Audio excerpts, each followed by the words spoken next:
Okay. We are live. Geared is apparently first in the chat already. Wait, we're live. Wait, my hair doesn't look good. Oh wait, no one can see me. Never mind. You look gorgeous. What are you talking about? I was gonna say, bitch, you always look good. Shush. Oh, Alright, let me make sure this is all actually looking correct. Every time I go live, or the last several times I went live, like the title and all that didn't actually change over correctly. Mm. Geared, does it show that we're doing D&D? Or does it still show Borderlands? Boyd. No, it shows that you're playing Oh, Dream Daddy. Not Borderlands, Halo. Dream Daddy, Dream Daddy. It says Dream Halo Daddy, Dream Daddy. still? What the hell? Alright, 1 second, because according to Gear, it still says Halo. I've changed, this will be the 3rd time I've changed this to actually show the correct thing. Oh. Oops. And dragons. Let's do that.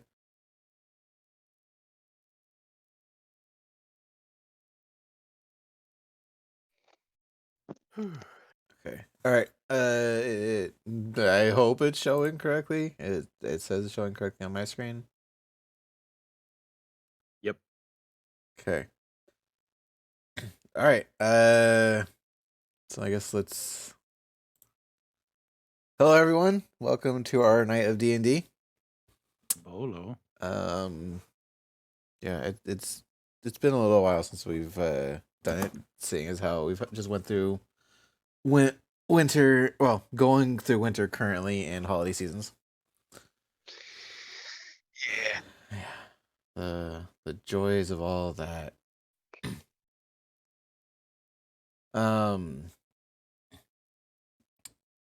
We're joined here today with this dude standing here in the corner. Mike, you want to come out here, buddy? No.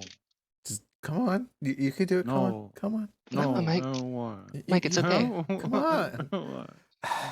Zed, grab his arm. Let's drag him out. Come Mike, on, I Mike. swear to God, Come get on. over here. No. Come on. Get.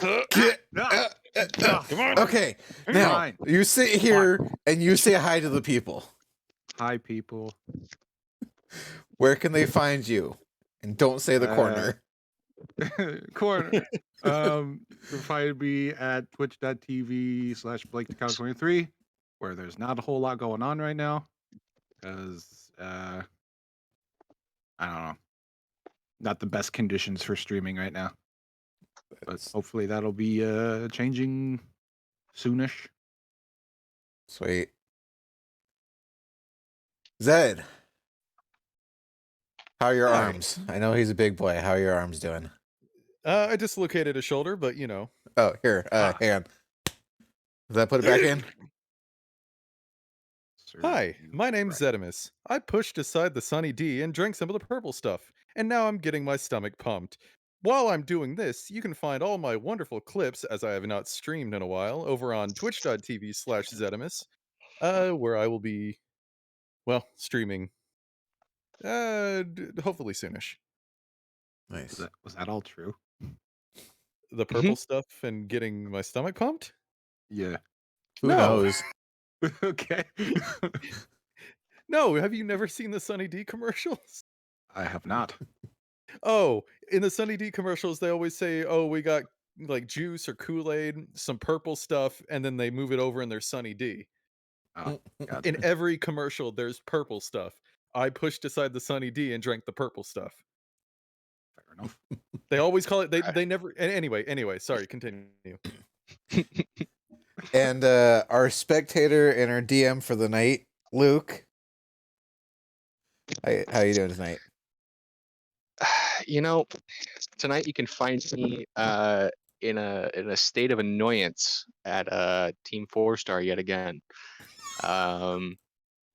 You know, I love the guys. I support everything that you've done with the abridging, and I know you guys, have a lot of conflict over ideas stealing in the first place, but you could stop stealing my stuff. All right, I had to deal with it from Zito He stole the mimic idea from me, stole the marsupial people from me.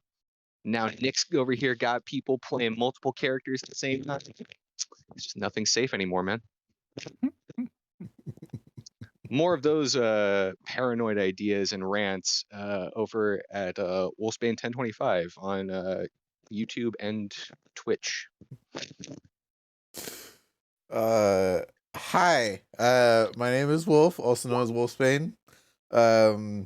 We're not associated with Luke and his disgruntled affiliations of, you know, mind fuckery that he's got over there. You know, I'm Team 4-star, we love you. Don't come at us. Mhm. Zito, you do good work. no, they're amazing guys. It's just really weird to me that I keep having these ideas and like they keep getting like mind nurtured from across the continent. It's really weird. But no, I love you guys and I love the stuff you make. And quite frankly, you probably do a better job of DMing than I do. So nothing but love. Sorry, like I was saying, I'm Wolfsbane 1025. You can find me there at Twitch, YouTube, and Twitter. For anyone who has missed any of our previous sessions for the campaign, we do upload these to YouTube at some point.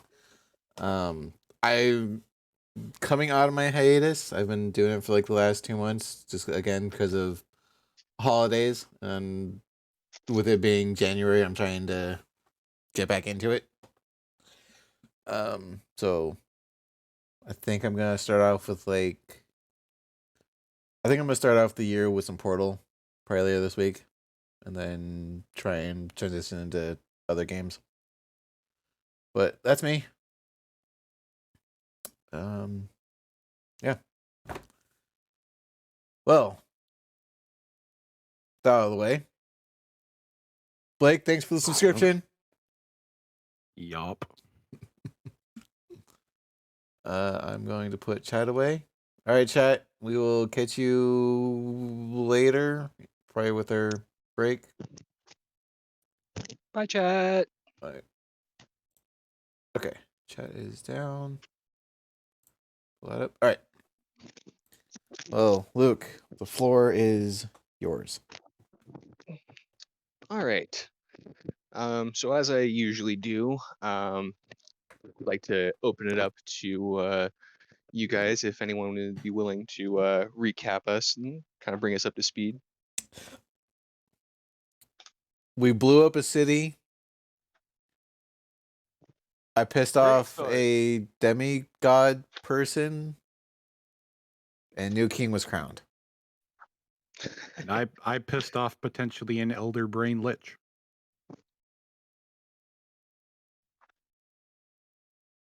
All right, guys, I love you, but I'm not going to give you inspiration for that. I'm sorry. And I also decided to split the party, but also not really, kind of. Oh yeah, that's That it. So That you did. after the scenes of flower power and a meeting with a newly throned king after he found his late father's blade, which was the requirements to become king, we met up with a tall, dark, and menacing. Would you say demigod or is he full god? We don't know, I guess. We just know he has divinity of some sort, I believe one of you identified him as a god, and I think he like identified himself as a god. like a Do you remember god, his, not do you remember his not. name? I'm so sorry. No, I don't. I need to get my notes out. I'm not expecting inspiration out of this. It's not why I'm doing this. I'm just doing this to do it. Fair enough. All right.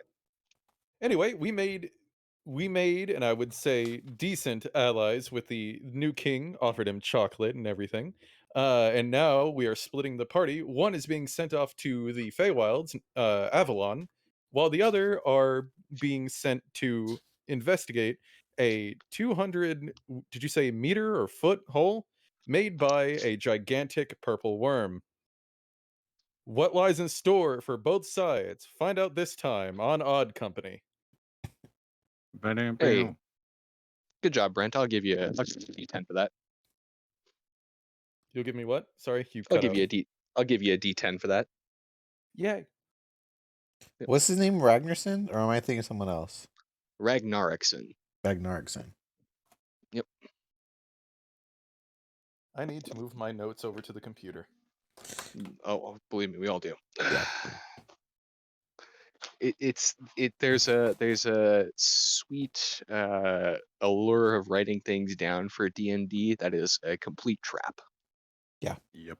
Yeah, because it's like once you get kind of far into writing stuff, it's like you're just like, "God, moving things over just doesn't feel good." Yeah. But yeah, with that, you basically covered all the gist of it. After the assault, you guys were summoned before the acting Jarl Gruthgear, who in that morning's meeting passed his Jarlship over to the new High King of the Norsemen, Bjorn Ironsides. Who, with the blessing of the unknown god Ragnarokson, now sits on the throne of Kattegat. The new king asked you guys to go explore the hole made by the fuck off worm in the middle of his town, to which the party was obliged to agree. I'm pretty sure we didn't have much of a choice. I mean, there's always a choice. It's just not always a good choice. Sorry, I didn't know. I'm pretty sure we weren't gonna live if we decided to choose poorly. Yeah, no, that's fair. It's definitely something that letting your dragonborn mouth run off, at too many people of authority might, get you some consequences. It's no big deal. Brother, Shut your pie every hole, time- Tyrion. Every time we get into any sort of talking or conversation with Tyrion, I'm just gonna preemptively say that I have the calm spell as a hold action. That's probably for the best. It's probably not something I should allow as a DM, but you know what? We'll let it slide for now until it becomes a problem. Yeah, I just feel like he needs. I am his chill pill. So with their dual missions kind of laid before them, the crew of the Theseus decided to meet up for one last meal after gathering some supplies and things for their adventures. What would you guys find yourself doing this evening on the ship of Theseus? I can kind of guess what one of you is doing. Dirk is simply trying to make himself useful, trying to any chores that need to be helped with Rupert, and I almost said Cecil. That's not fucking right. Help me out here. Or no, Hubert. Hubert and Russell. Russell. I don't know why my brain wanted to say Cecil. Yeah, helping them out with all the rigging and all that, chores above deck.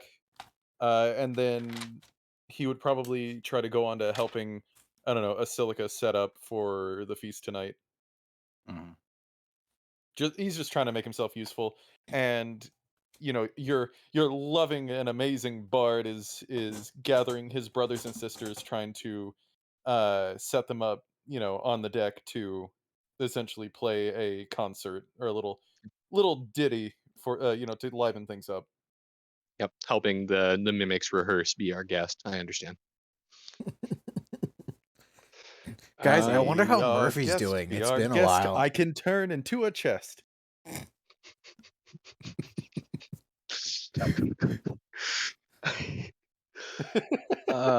Tyrion, what are you doing? I've asked Dave for help to construct a gift for later on that I'll present food time ish. Excellent. So you're just working on a little crafts project. Yes. Um, Oh, I'm also in the back of my mind. I'm also thinking, there was once a dwarf on this ship. I think his name. Oh crap. Oh fuck! What was his name? Murphy. Yeah, he jumped ship a long time ago. Murphy Ciron? Yeah, That's how you pronounce Murphy basically was not impressed by any of your guys' stuff, and also had just lost his entire crew and ship. So, unlike Hubert and Russell, who were kind of caught up with you guys and totally grateful for you, Murphy just jumped ship as soon as you guys made port. Mhm. I remember rolling pretty poorly. Either was I or it was a Silica, I think at the time, just rolled poorly on a charisma check or something. Yo, that checks It out. did not. Yeah, it just didn't go well. All I know is that I said nothing that convinced him to stay on the ship. It just like, oh, if you're gonna be a bitch, we don't want you here. Yeah, that's kind of how that went down. Yeah.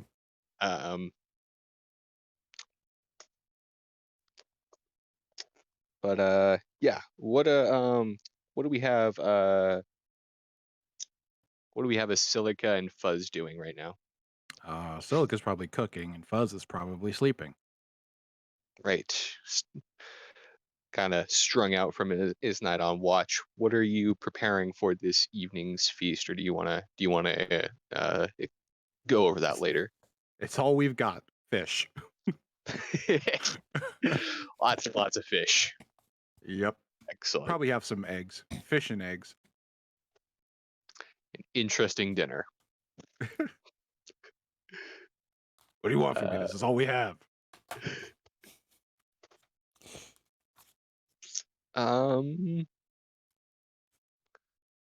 I say, well, yeah, if you guys have nothing else on the itinerary, Silica, why don't you go ahead and roll me your food cooking ability?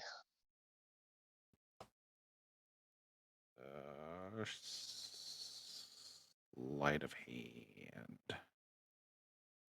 The ever skillful chef. That's a natural 20. The ever skillful chef, goddamn. Yeah, Yay! absolutely. Well, you think about it for a long time. You just sit there at your stove, and you have a thing of eggs, and a thing of fish, and a barrel of fish, and a thing of eggs, and a barrel of fish. And you scratch your mind for the longest time, and eventually you just say, fuck it, and you decide to make yourself some battered fish fry. Make some nice fried fish for everybody. Make it nice and festive. You put the garnishes on. You got all kinds of sides and stuff like that. You got some nice like herbaceous rice and stuff to go on the side, and a little bit of a fresh salad, just whatever greens you kind of get your hands on. And it's for how little you had, you are surprised by how marvelous of a feast you have before you. We do have 12 sacks of lentils. This is true. Jesus. And by the end of the night, we'll have 12 sacks of lentils. We do also have the 2 milk goats and the calf. This is true. And we could 8 make these, pounds of incense. Jesus. How does that last one help? I don't know, but this is part of the list that I've got. It's a very valuable trade commodity. Also good for religious stuff if you have incense as spell components. Okay, question, actually. Would those be specifically used in religious ceremony, or can they be used in casual or for casual use? I mean, you could use them casually, although keep Would it in be looked mind down upon? in this day and age, yeah, that'd be pretty frivolous. Okay, never mind then. Like that's something a king would do. Yeah. Like what I wanted to do was like if it wasn't like, super offensive, have Dirk set up just, set up around the ship just little spots of incense to kind of make the air smell a little nicer, but yeah, he's not looking to piss anyone off. Yeah. I mean, if you really wanted to, you could definitely like smudge the ship every once in a while. But like, it's definitely not something you would want to leave running. It's like burning gold. No. It's fine. It's fine. Um, but yeah. Um, yeah. Your whole crew kind of. I'm assuming so. Like, you call your whole crew up to the deck for the feast. Yup. Do. um. Yeah, everyone sort of files out onto the deck. They're all super excited to see the food that you've prepared and stuff.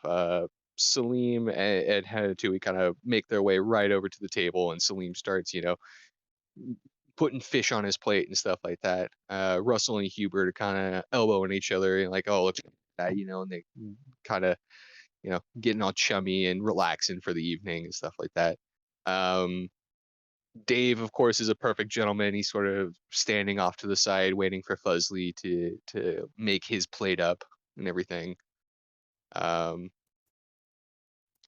but yeah, it's all everyone is assembled and ready for this lovely feast that Asilica's made.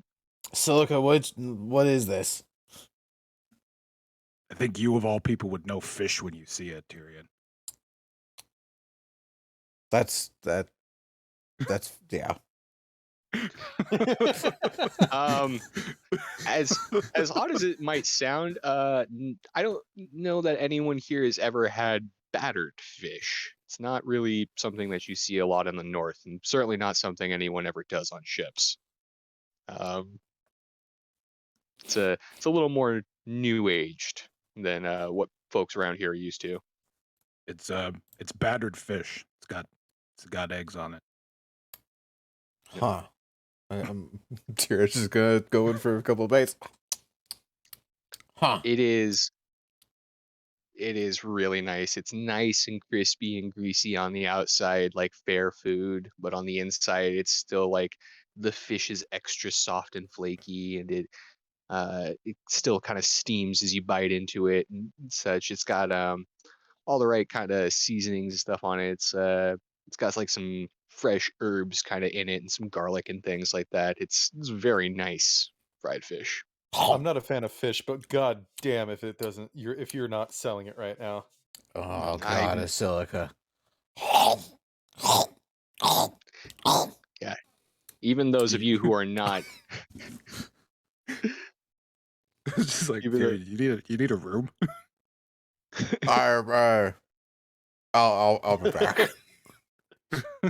Balasar just looks up at you from by your feet with these big sad puppy dog eyes. You were just like shoving fish into your mouth. Mac will notice this and toss one off his plate to Balasar. How much is there? Because I would just take a full plate and just set it on down next to me for him. That works too. We won't write anything off here. We'll just say that there's plenty of fish to go around. It's a nice sized feast. Okay. Yeah, I would definitely give him some.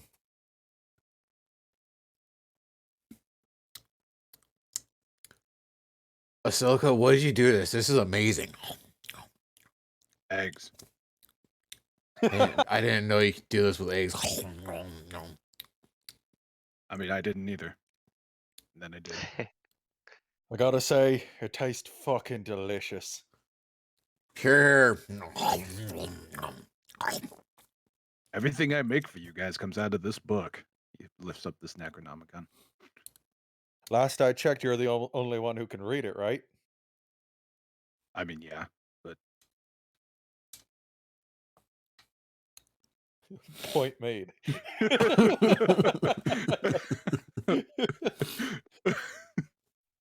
It might be one of the only cookbooks in existence that has a cipher in it.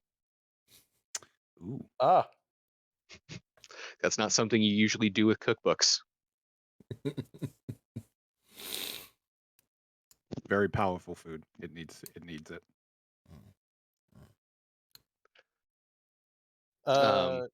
Russell just kind of pipe up. He's like, "That's fish is a little rich for my blood. Couldn't be eating this every night, but It's a right good feast, Master Celica. Yeah. Thanks, Russell. So, Mac is going to don his what fucking where is it? I want to get the name of it right. Oh, I guess it's just Emerald Suit or Suit of the Emerald Bard. And he's going to set down Zen, give him a look, bring out the trumpet, and you're gonna see everyone basically at the front of the ship, like all of the mimics at the front of the ship. And they were going to be playing a jaunty celebratory tune. Luke, do you mind if I roll a performance?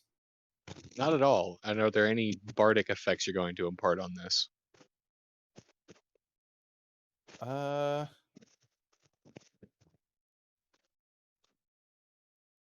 What do you mean? I just know that there's all kinds of different stuff that bards can do when they play a performance for people. I wasn't sure if you were going to be invoking any of those. I feel like enthralling performance would not be good here. Fair enough.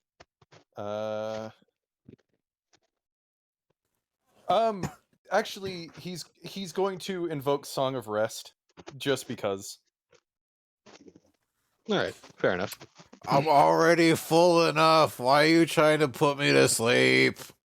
That's not it. It calms you. It doesn't. No, I'm fucking with you. I know. God damn it. Anyway, performance. Damn. 25. Just getting Damn. 25s all night. Let's just keep it up, boys. That's not gonna last. Yeah. You know it's not.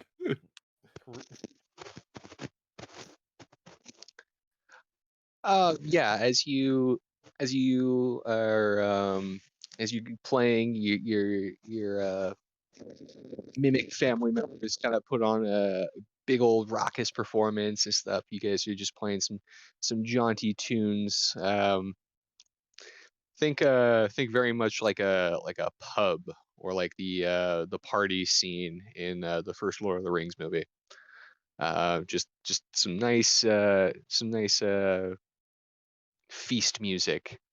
And it gets to the point where some of your crew members even, they're really happy and they decide to get up and they just start dancing and stuff like that. And Salim gets up with his wife and they start dancing on the floor of the ship. And young Hubert gets up and he does a little bit of a jig. And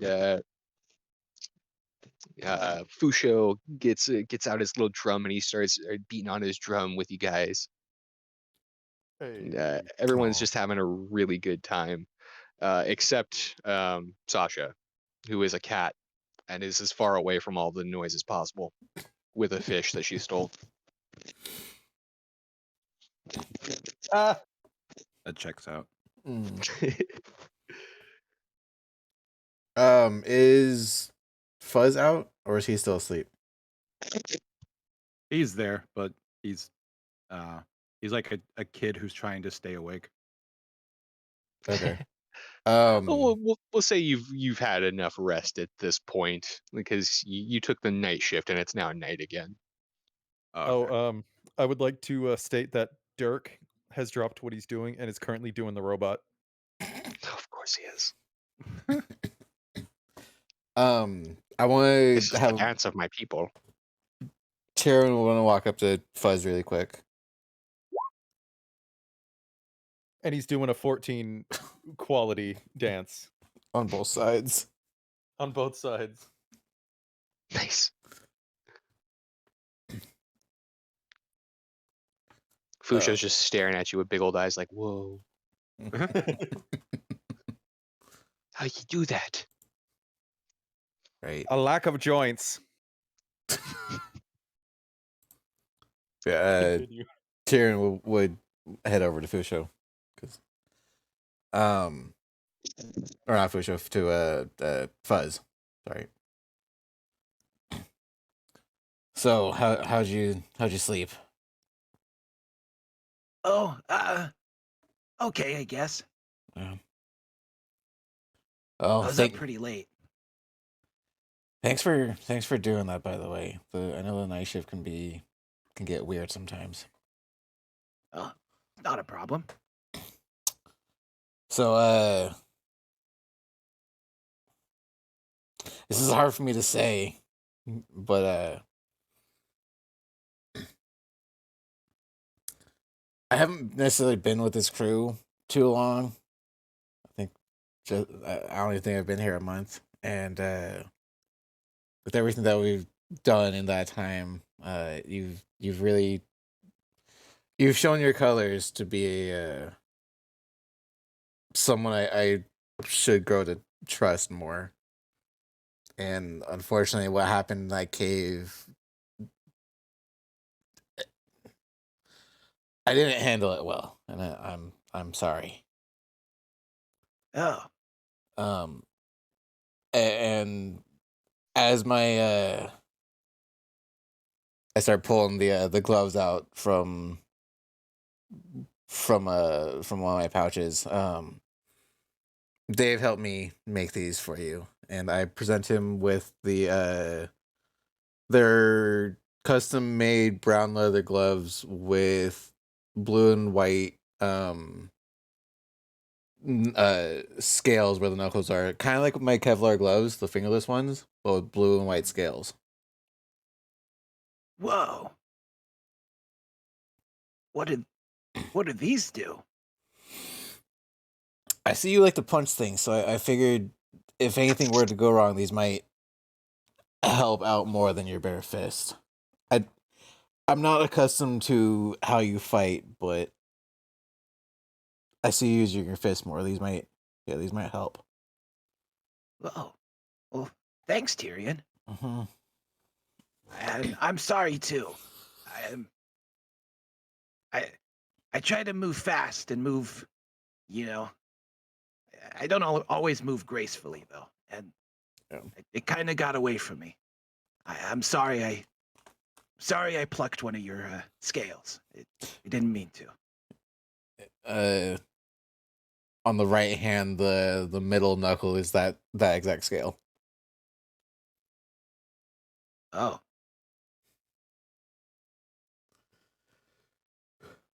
Well, I really appreciate it. Thank you. Yeah. And he will give you a bow. I will bow back and I'll actually go in for a Viking handshake. The arm to the hand to the forearm kind of handshake. Yes, the full testosterone handshake. He's You lift him he's off not the ground. he's not used to it, but he like it's like you use you're much stronger than he is, so you kind of like pull him into it. He's like, oh.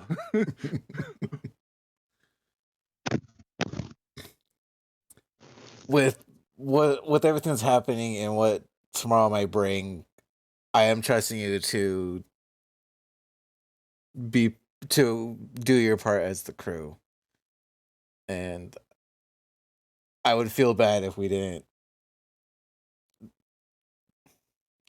go over this. If something were to happen. He does that thing where he hits his chest with his fist and he goes, Don't even worry about it. I've been on my fair share of ships. It's reassuring. Thank you. Yeah, and again, I do apologize for the cave. Same. All right, let's get back to party.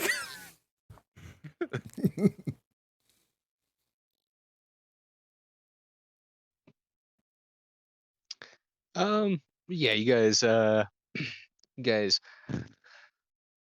continue on to the revelries, and then Tyrion, as you kind of getting back to the party, you see your siblings kind of hauling a big old barrel over to the feast table. I'll go over and check out what they're doing.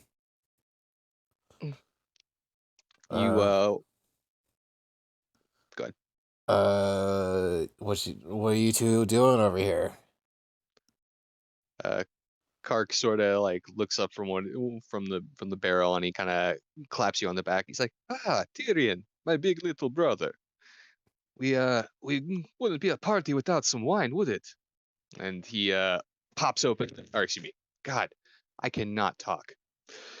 It wouldn't be a party without some mead, would it? And he pops open the cask, and you see some liquid gold just sitting there, smelling all lovely and herbaceous from the barrel. And he passes you a horn to kind of dip into it. I'll grab the horn, but first, where did you guys get the mead? Kark says, "Don't worry about it. It's I have a little bit of gold on me." We stole it.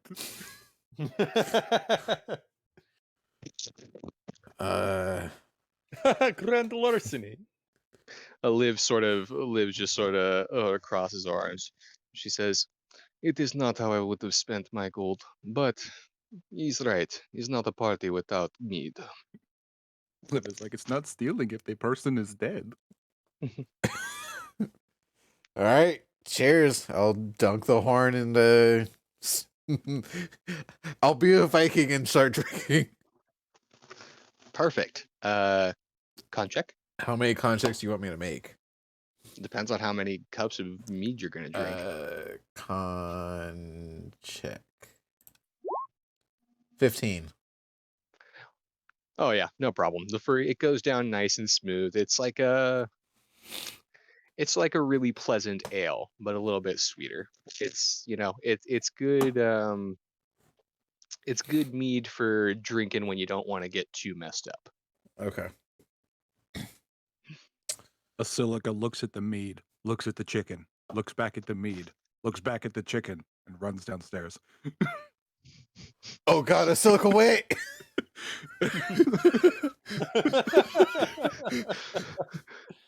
Then runs back up and remembers he didn't have any meat with him, so he takes some meat and goes back downstairs.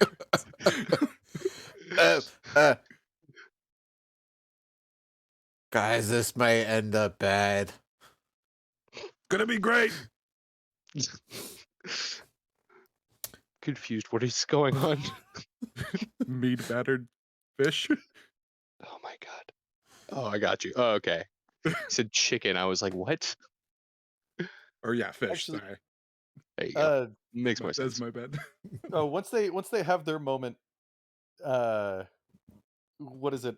I want to essentially put the mimics on autopilot, and I want to pull Kark aside Mm-hmm. Yeah. whenever that's available. Let me roll for him real quick because he's gonna have a horn of mead. Let me get him more drunk first. He's more susceptible. He straight up like shoots that whole horn of mead like a shot. And kind of, it's not very strong, is it? And he goes for another one and drinks that too. He rolled a nat 20. For fuck's Oh, sake. Yeah. Damn, So Kark, you get it. So you pull him aside, and after 2 horns of mead, this man looks completely unfazed and says, "Ah, Naifir, how can I help?" Wait, isn't he a dwarf right now? Oh, are you a dwarf right now? God, I think he knows I can shapeshift. he does. Okay, so I wish to be out of earshot of the immediate group. I guess So just for my sake, what form are you in? I'm currently in dwarf form. Fair enough. Okay. So I'm going to look him in the eye and I say, "How would you like to play a bit of a prank on your brother?" God damn it. I'm listening. So you know how I can change my shape.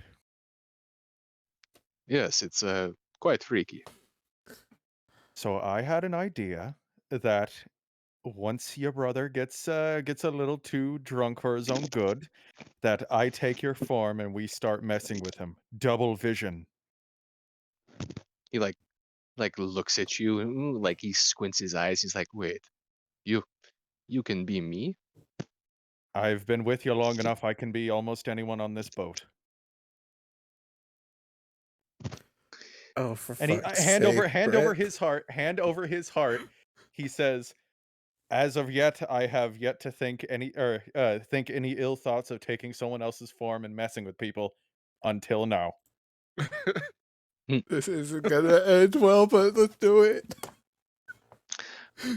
Roll me a persuasion check with advantage. While you do that, I'm gonna look up the effects of Tavern 24. Brawler again. He takes a long draft of his mead horn. He just kind of looks at you, nice and sober, and doesn't say a word. He turns back to the table and he says, "Liv, Tyrion, I don't think this mead is very strong. How about the contest?"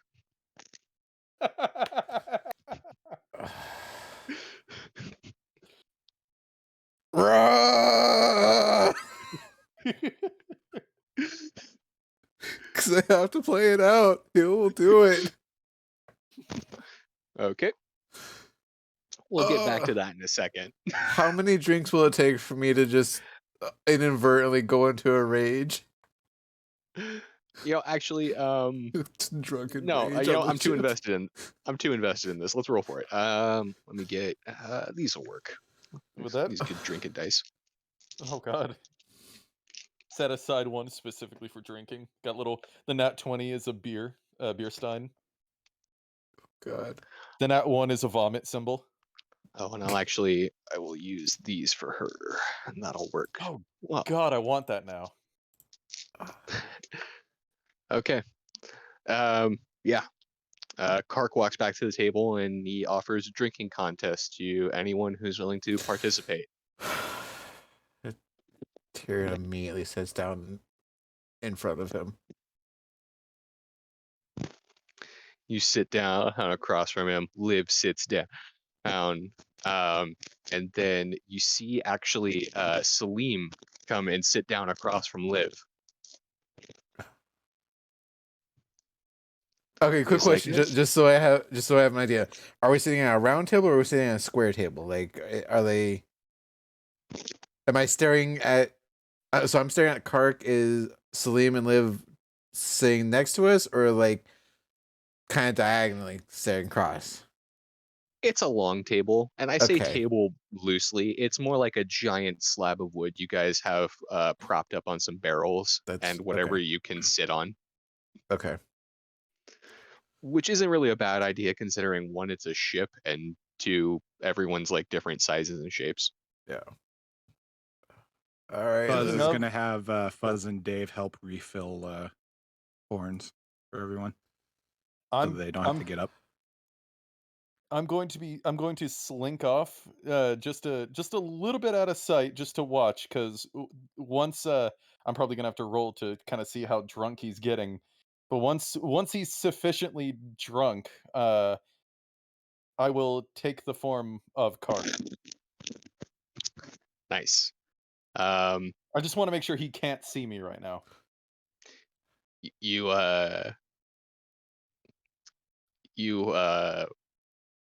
set up the drinking horns and cups and everything, get ready to dish out more rounds.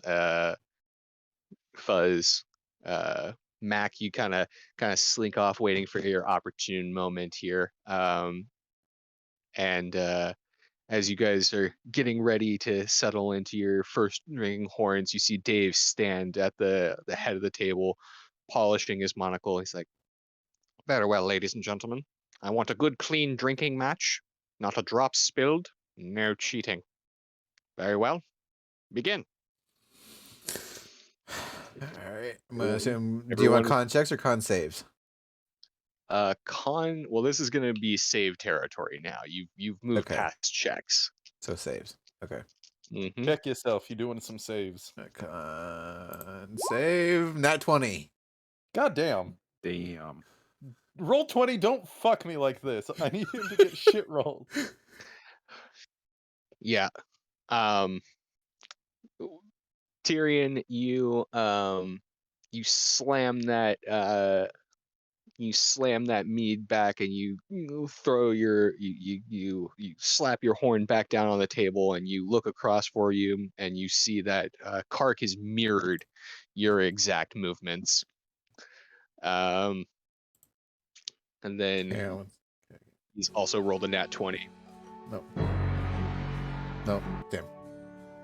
Holy Never mind. shit, it's not that serious. No, I thought these were more lively than they were. Never mind. Hey, how about you do what was that one song? Like dwarf party, dwarf something. You know the I one I'm don't- talking about, right? I know which one. I don't have that one. Oh, wait, hang on. I mean, that's more like fighting tournament, but I'll take it. You see Salim as he takes the horn. He kind of looks at it for a second, and he's like, he tries to like kind of pour it through the side of his narrow crocodile mouth. He like kind of like tries to put like the horn in his mouth, and you see him kind of choke and sputter on it a little bit. You see Liv just kind of coolly kind of just chuckle at him and try to sip hers nice and slow across from him. In his frustration, you hear Salim say, it's not fair. My snout is not meant for drinking from horns like this. One more try. He says. You see Dave kind of stare at him from over his monocle. He's like, very well, Mr. Gario. We'll allow you one for the adjustment. But if you spill again, you will be disqualified. And you see like the utmost seriousness in his eyes. Round 2. Go ahead. 15. I have lost one of these dice. How did I do that? It's over here.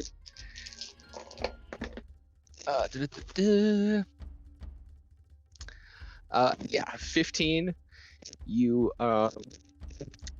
definitely managed to save, but you're definitely feeling a little bit drunk now. Like this is your third mead in a very short time period, but you drink it down with no problem, and you look across at Kark, who is kind of looks like he's hiccuped into his mead and is now choking, and like like he's choking so hard that he's actually like thrown his cup down and is like standing up on the deck. Is like he cannot breathe. He's like looking for someone to give him the Heimlich. What's wrong, big brother? You can't hold your meat anymore? Puzzle punch him in the stomach. I was going to say Mac is just going to quickly walk over to him, pat him on the back, and say, "Come on, Kark, you can beat your little big brother," and give him Nope. bardic inspiration. Nope. Puzzle's gonna Okay. punch him in the stomach. Well, unfortunately, we're gonna just go ahead and let that nat roll ride on that one. So you punch him in the stomach. Would you like to roll damage? Yes. Okay. Just for gits and shiggles. Yeah, it definitely hits him. God 8 damage. damn. Yeah, you punch him right in the gut, and he said, and he like just immediately pukes up all of that mead right on the deck. You like managed to dive just out of the splash zone. But he's just Oh, I thought you were choking. Sorry. he puts a hand on your shoulder and he says, Catman, you may have just saved my life. And he Oh. promptly falls to the deck. You're well. Oh, he's down. I was like, damn, he didn't have like 7 HP left or something. Shit. No, he just rolled a nat 1. We got to get this man Oh. to his bed. Stat. He's gonna. That's his pick bed up an for arm and tonight. Try and drag him to his room. No, Fuzz, leave him where he's at. He know what he got himself into. He can sleep there. Oh, okay. He just drops his arm. Thud. Alright. You see Salim just sort of glare across the table at Liv, who is just kind of cool and casually just sipping her mead like a big old cup of tea, and Salim just opens up his crocodile mouth and just throws the mead into the back of his throat and swallows it. Mac just thinks to himself, God damn it, Kark, you're not making this fucking easy for me. Ha ha, you thought. Kark, I didn't say that out loud. You I'm can't just- read minds. I refuse. All right, third round. Go ahead. 23. Fuck.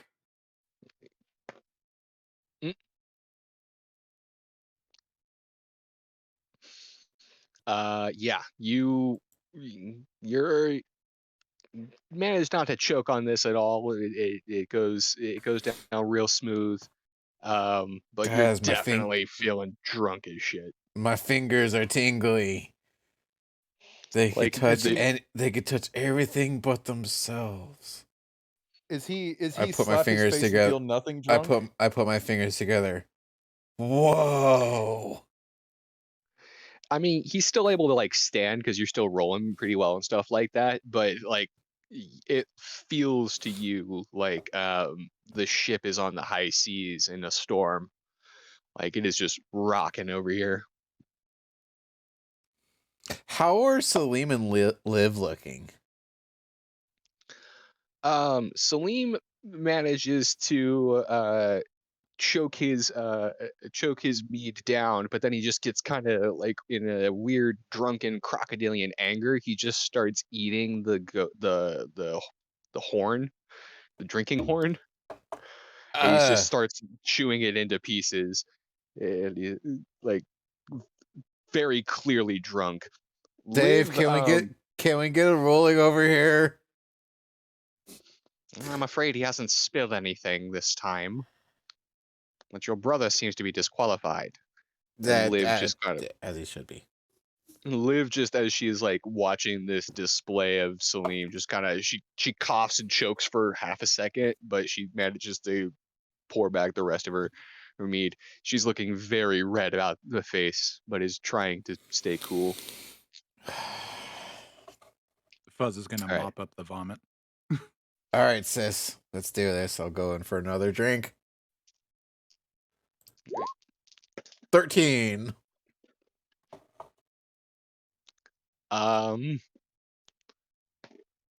Unfortunately, a 13 does not save.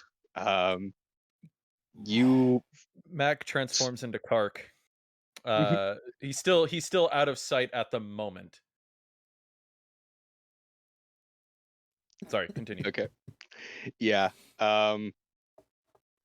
You you throw your head back to try and drink this mead, and you're guzzling it down, and you can see the night sky up above you, and then like as you're drinking it down, you see the railing that's behind you start to come into view, and like it's just rising and rising and rising, and you're like, wait a minute, the railing's behind me. And then before you can drunkenly figure out what's happening, you feel the thud of the floor hit your back. As I go down, guys, the ceiling thud. Yep. You Mac say through immediately- your mead. Yeah. What is it? Mac walks up and just goes, "What would Mother think, little big brother?" So disappointing. Hang on. What have we been sitting on? Or we've just been kind of standing there? It's like a barrel or something. Okay, is there one small enough for me to pick up? Yeah, there's like a little crate nearby. I try to muster strength to get to my feet as drunkenly as I am. And I throw a barrel at who I assume is Kark. Okay. Roll Shut me up, you're supposed to be on the ground. Seems did I you have a end better constitution. Did you end up taking that feat? I did.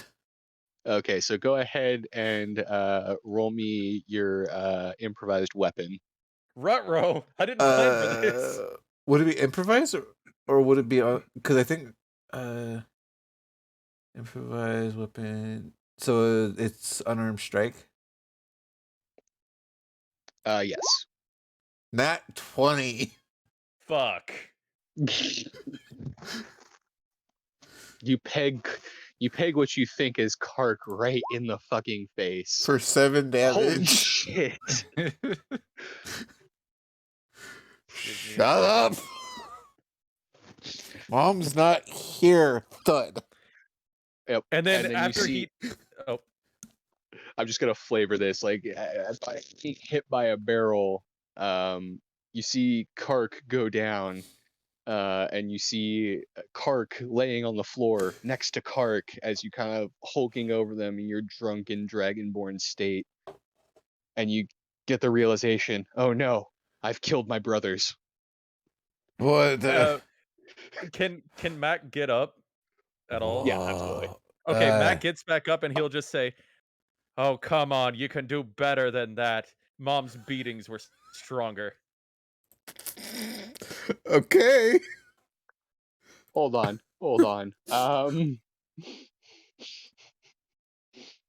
Vicious mockery. You're gonna vicious mockery him?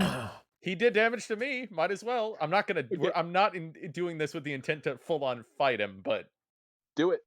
I mean, I'm Yes. drunk at this point.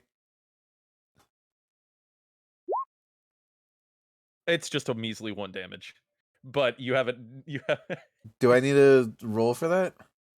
Yeah, you need to roll a wisdom save. Is that correct? Well, I'm gonna give you disadvantage because you're drunk as shit. Versus 15. 6. Oh. Oh, thank God. You Uh, have disadvantage on your next attack. Yep. And I'm gonna say that if you guys are gonna get into a drunken fight, this is gonna be a good time to roll initiative. Uh-oh. 9. 13, bitch. It's a 21 for Fuzz. Wait. That's under a Oh, you're- silica. It says a silica. Yeah, on it doesn't Fuzz. switch. Yeah. Okay. Okay. Um, a Does someone silica- have the Benihana sound or whatever? I think that's what it is. I don't know what that is. No, we're The streaming. Silica's staying out of it. He's too busy in the kitchen. Excuse me.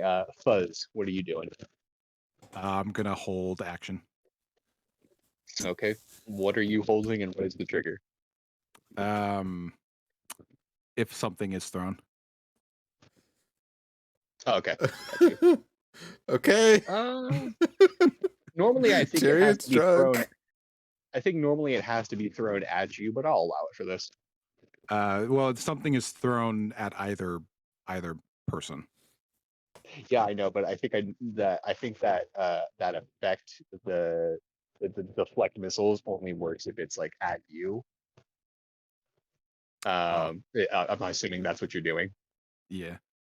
Okay, I'll allow it for this one, but in the future, that's not how that works.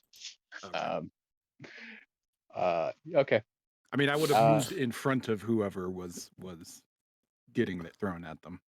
Yeah. All right, Kark, what are you doing?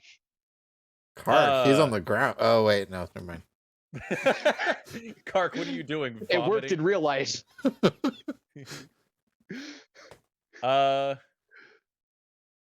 Shit. So here's what Mac is going to do. In Kark's voice, he's going to look at you dead in the eye and go, "Eat dust, little big brother." Turn back into his dwarf form and dash, and run the opposite direction. Okay.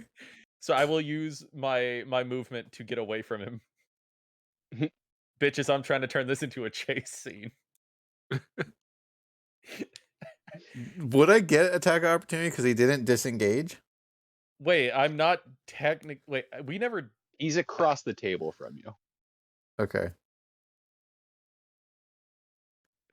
Yeah, I guess yeah, in all fairness, we didn't exactly state distance, so I guess. Well, I'm assuming that you were kind of standing where Kark was from maximum confusion. So fair enough. he sat across from Tyrion. So there's a table between you. Granted, not a real table, but there's enough space that you don't have to disengage. Okay. So for shits and giggles, he'll taunt, transform back into Mac in dwarven form and skedaddle on out.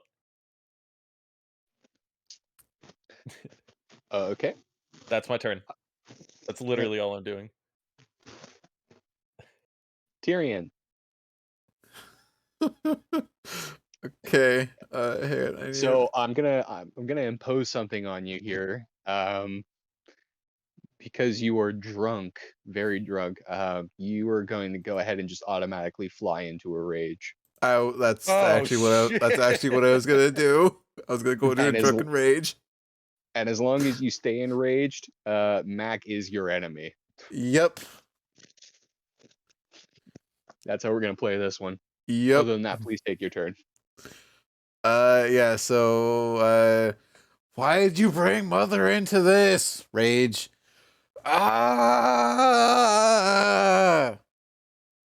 Chase after him. I'm gonna grab the first thing I possibly can and throw it at him. With disadvantage Uh, because of vicious mockery. Yes. what effect is Vicious Mockery? Because rage. Vicious mockery just puts you at it. Just gives you disadvantage on the next attack. I'm gonna neutralize it with Reckless. Okay. Fuck. So 25 to hit. Fuck. Oh my god. And I'm ancestral protected as well. So when I attack you, 2 Spectral Warriors appear, and you won't recognize them, and I probably won't recognize them in my drunken state. But there are two Dragonborns, a stunned. white and a blue one. Oh. Shit. You're now fighting 3 Dragonborn. Hang on, let me do damage. 6. Instead of doing deflect missiles, like because that's like an assured thing that I can do it. Can I just like have a held action to like do an acrobatics check to try and catch it before it hits him? No, I'll let you deflect the missiles just because this is wacky and fun. He's just gonna like he's just gonna do like run, jump, do like a flip, and like try and catch what he threw. Doesn't affect Okay. missile state. You have to send it back. No, You I don't use a have key to. point to send it back, but he's just trying to catch it. He's running interference right now. Yep. He's seen his fair share of drunken contests and fights. Okay. Tyrion, you go to throw this barrel and you see this giant cat come out of nowhere and just catch the barrel out of the ground mid-flight. And Fuzz is now your enemy as well. Hey, Dave said a clean contest. Okay. No fighting. So then this would be my offhand attack with whatever I can grab. Dave, help! And now Fuzz is between you and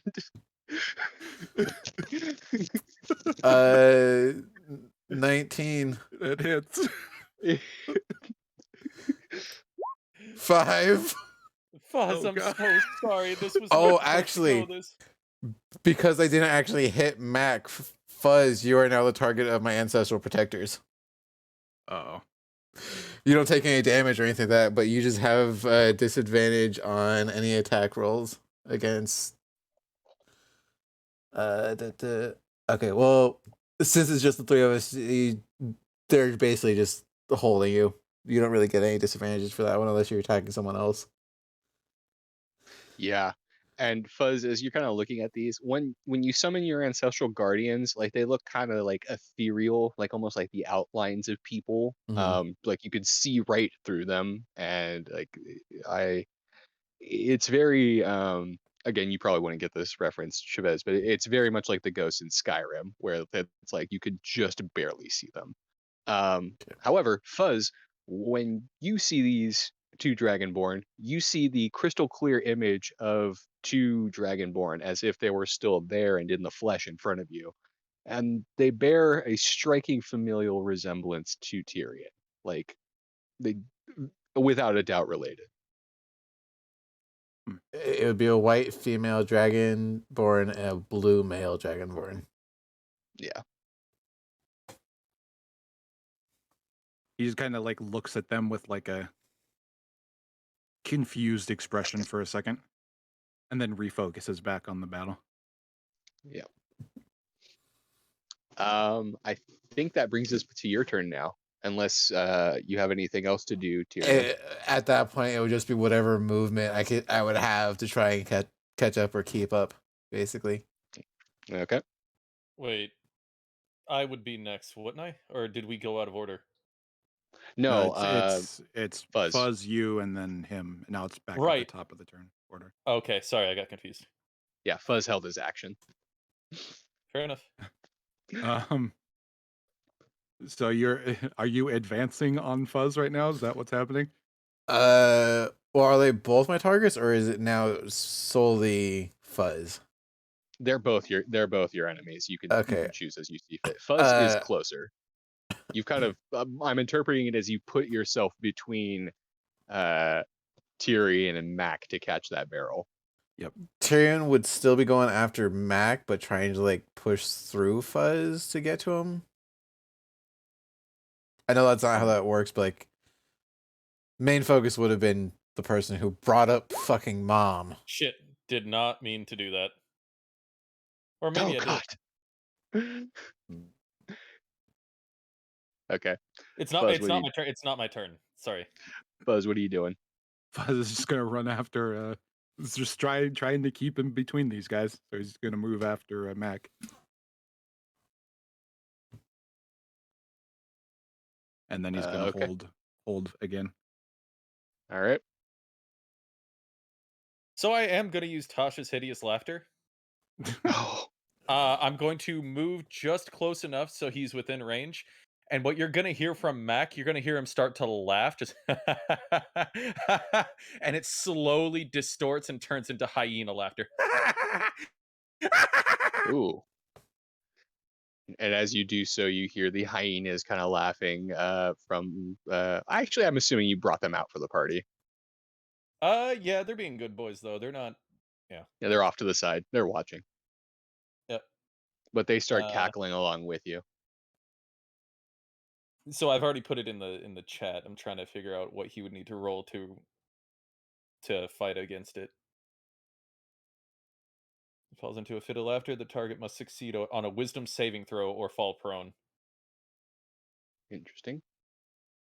Yeah, the duration is up to 1 minute.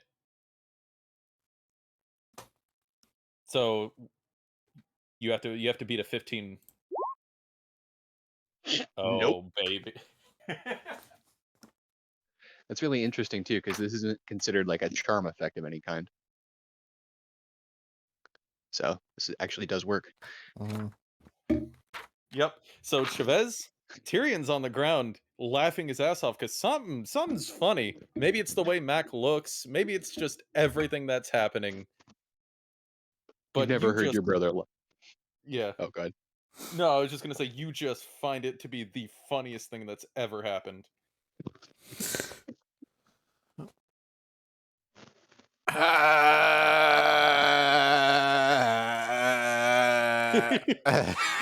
He doesn't know how to laugh. No, I don't done it before. I know how to laugh. I just don't. I just don't do it a whole hell of a lot. I'm also trying to be quiet because girls are getting ready for bed. Fair enough. And with that, I'm going to assume that Mac and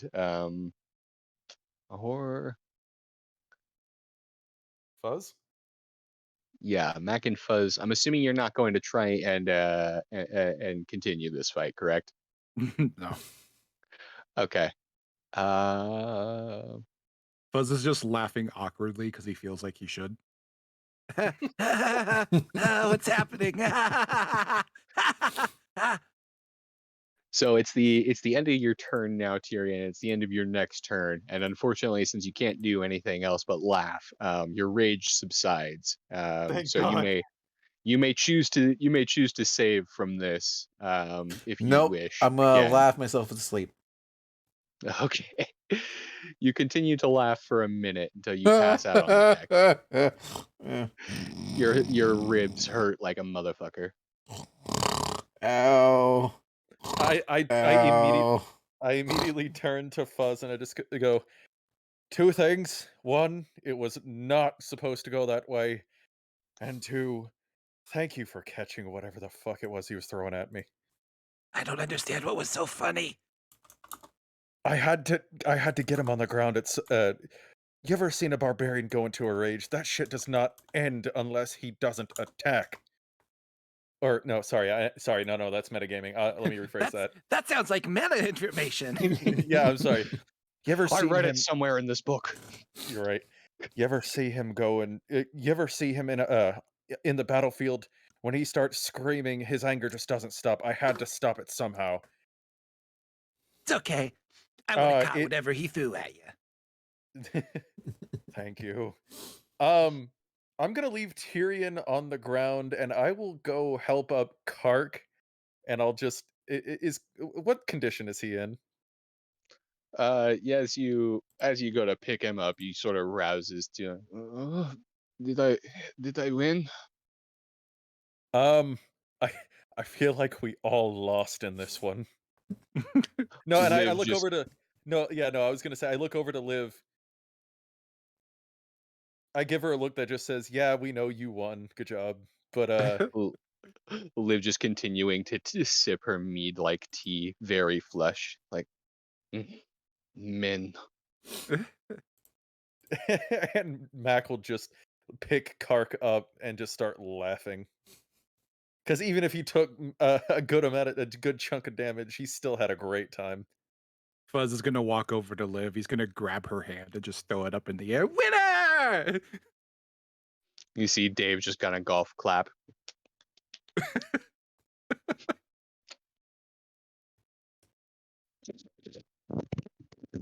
So, gentlemen, I'm glad we could have this moment. Mhm.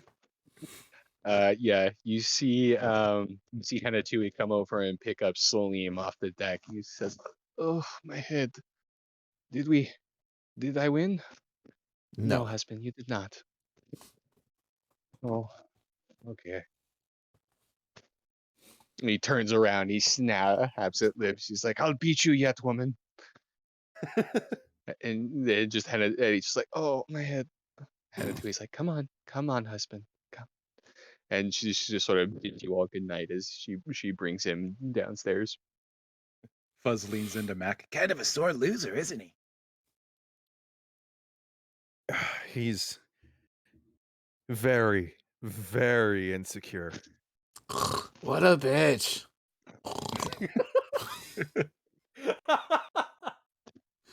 Okay, come on, you. And Fuzz is gonna start dragging him down to his room. The whole time going down the stairs is just like thud, thud, thud, thud, thud. Wait, is he Hitting dragging his head on Tyrion or is he everything. dragging Mac? Or Tyrion. Oh, Tyrion. I'm still Tyrion. standing, bro. Ow, my head. Ow, my head. Ow, my head. Fuck. Ow. Shit. You're okay. Just thud. Sorry. Sorry. Sorry. You guys continue. So those of you who are going to bed, take yourself off to a drunken stupor, and the rest of you continue to enjoy the festivities of the evening. You all gain the benefits of a long rest. You get all your spell slots and everything back. Have all my rages 5 back. The 5 damage that Fuzz took. The 7 Yeah. that I took. The one I that wasn't- I've taken. I wasn't gonna make anyone actually like roll for damage until like Tyrion actually got pissed off, and I'm like, okay, this is gonna be a fight. So this went nowhere that I thought it would. I didn't expect Kark to pussy out as bad as he did, as quickly as he did. He rolled a nat 1. I'm sorry. No, it's fine. I mean, the scene was still amazing in my eyes, but Yeah. I'm not even annoyed, dude. I'm not even mad. That was great. Like Liv just sitting there the whole time, like Helga. Anyway, Oh, God. yeah. I think actually. Oh, okay. Well, no. Sorry, I was looking at the time, but I'm like, we got time still. So you guys wake up in the morning. just for the sake of keeping everything on track here, let's go over the teams we're splitting off into again real quick. So, If I remember correctly, it was me, Asilic, Dirk, Salim, Balasar, Kark, and Liv.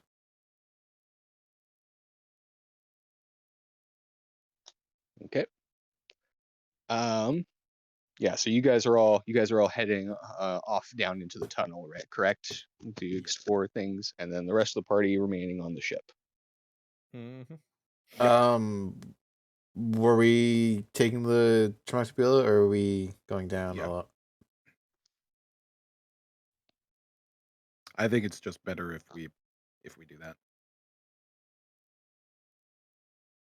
Okay. Well, you guys. Oh no, Brent left the Wait. game. Oh no. We didn't need him anyways. Oh, the Oh game. god, I He's did. still- Sorry, I will boot that back up. That was weird.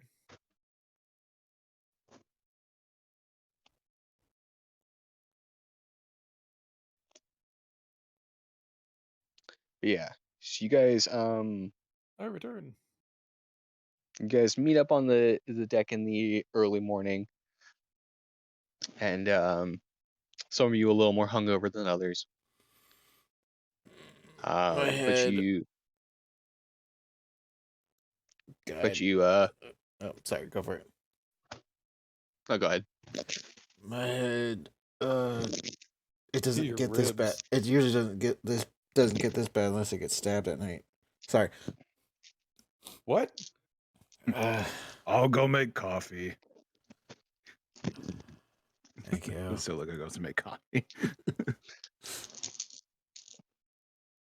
Asilica, as you Yes. go to make coffee, you see something in your kitchen. That's something that you What do haven't I seen see? in a couple of days. Oh, Is it Shrub Buddy? You see what looks to be a shrub with little white flowers on it. However, this shrub looks like something's happened to it. It looks like it's a little more. How do I describe this? It looks like. Have you ever like you know how in like Home Depot and stuff like that, like you have like some like of the shrubberies and things like that that just get like kind of knocked over or tossed in the corner, and mhm. like all the leaves and stuff fall off of one side. Yeah. That's kind of what this shrub is looking like here. Like it looks like it has gotten wrecked. Uh-oh. Yeah. But you see it kind of in your kitchen, kind of shakily, kind of reaching up towards your coffee pot, essentially, like your little tea kettle for making coffee. You can roll an insight on this shrub if you like. Oh, is that what I'm doing?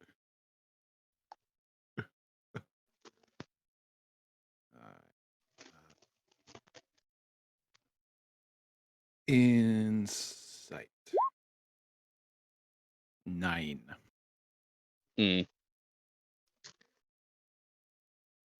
Yeah, it's been kind of hard for you to get a read on this shrub, you know, it being a shrub. You've seen it a couple of times. It appears to like helping you make breakfast, but it seems really tore up right now. You're not entirely sure what it's trying to do. Hey there, little guy. Everything okay? The shrub turns its approximation of a head at you, and you see normally it has two little clouds of little red flowers that it uses to sort of blush. It's kind of the only emotions that you really see from the shrub. It only has one of those clouds this time. You see it its little red petals just kind of weakly kind of bloom open and then close back again. And then the shrub falls over, a cup in hand. No. I'm gonna go pick him up.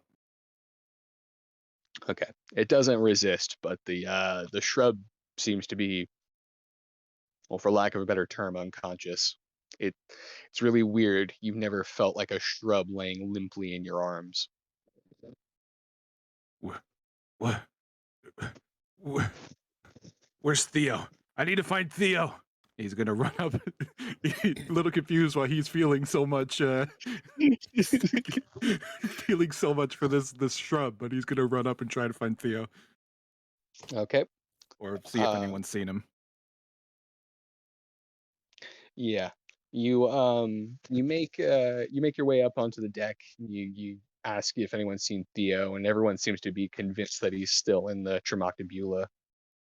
I'm gonna Looking over run in there then. Stormfolk. Yep. You make your way into the Tremoctabula, and you hear Ampho. He says, "Ah, Silica, hello, my boy." Not And, now. Shrub buddy needs help. Oh, okay. Sorry. And you make your way into the what appears to be the infirmary/science lab, and you see Theo sitting next to his friend Stormfrog, who is still covered from head to toe in bandages. I guess head to waist. But yeah, he just seems to be kind of, looking kind of forlorn over his friend. And you walk into the door, and you hear him say, "Oh, hey, Silica, what's going on, man?" Theo, shrub buddy, he's not doing so good. Can you help him? You see, like, Theo just snap up from his chair. He's like, "What? No, not Shrub Buddy, man." You don't have Vertigon. You got Theo the fucking druid popping up. He runs over to you and gently he takes Shrub Buddy from your arms. He's like, "Oh man, we're gonna need to like operate or something. I need you to get me some sugar water. Stat." You got it. I'll run to get it. Hey, Silica, where's my coffee? As you're running by, where's the coffee? Dirk, if the coffee is already made, Dirk will walk down and get it. The coffee is made. It has not been poured.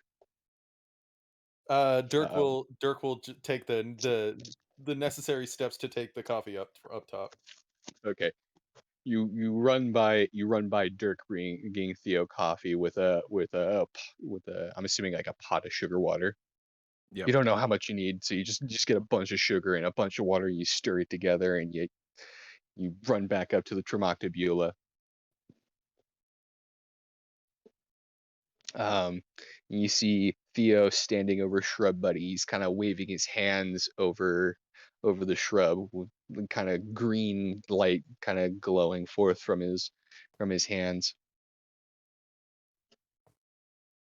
And you see kind of some of the broken branches and things like that underneath of him sort of mend together and kind of heal over with bark, and you see his petals and leaves and stuff kind of like come back into bloom, and you see new growth kind of forming. It's very clear that he's still been injured, but you see healing. Mm-hmm. He's like, "Oh man, this little guy's been hurting for a long time. It's a good thing you brought him to me when you did, man." What happened to him?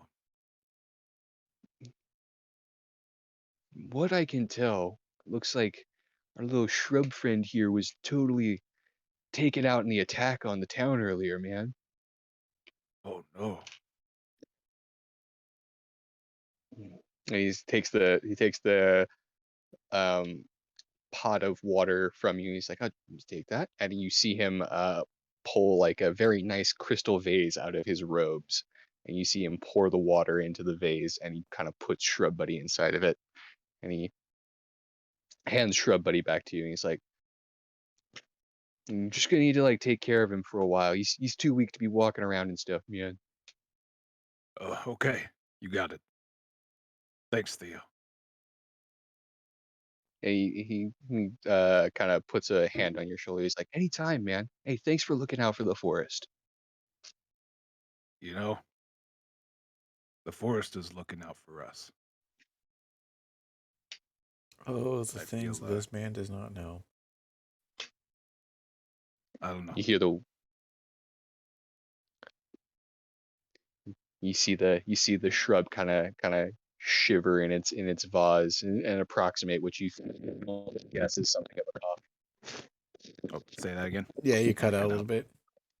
Oh, sorry. You see shrub buddy kind of shiver in its vase and approximate what you assume is something of a cough. Oh, there. It's all right. Gonna And with pat wherever he feels is appropriate. you now have a vased living shrub.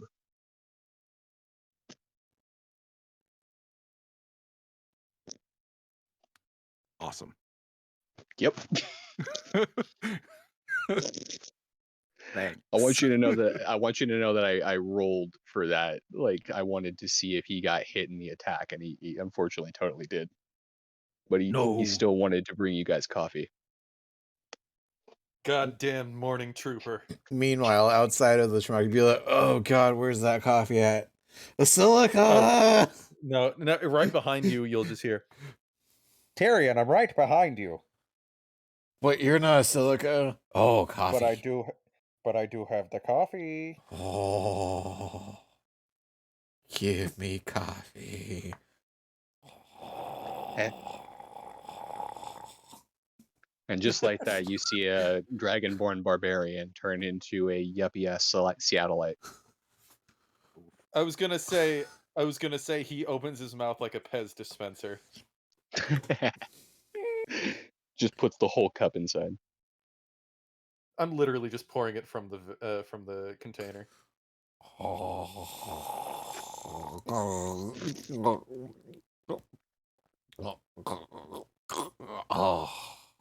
I'm not liking these noises I'm hearing. All right.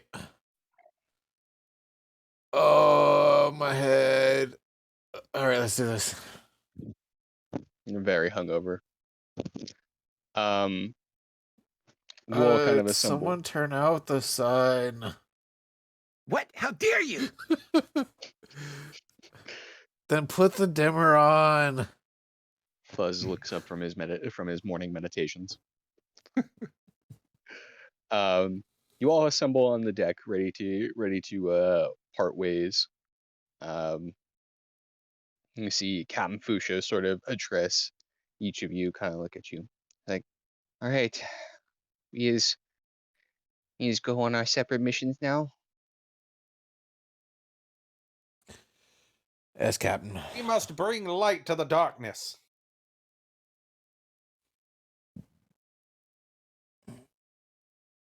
We You we have orders to do this, so yes, unfortunately, this is where we must part ways. you see Fuchsia kind of walk up to you, Tyrion, and he kind of puts his hand up on your upper thigh because that's about as high up as he can reach. And he says, "As Mr. Tyrannesis, you is go now. You is go to see, not fight. If you see purple worm, you run. Okay? Is your captain saying?" Aye, Captain. He nods. Then he kind of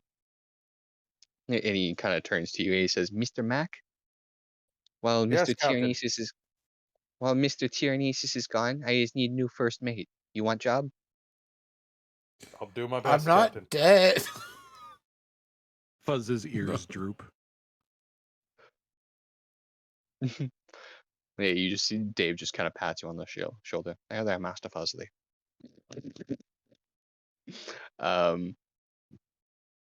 He kind of turns to you.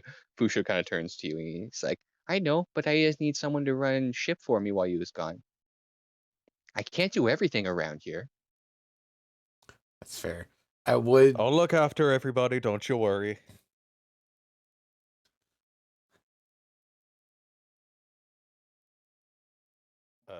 I would suggest at least having Fuzz help out with driving the ship. He's got more experience than most.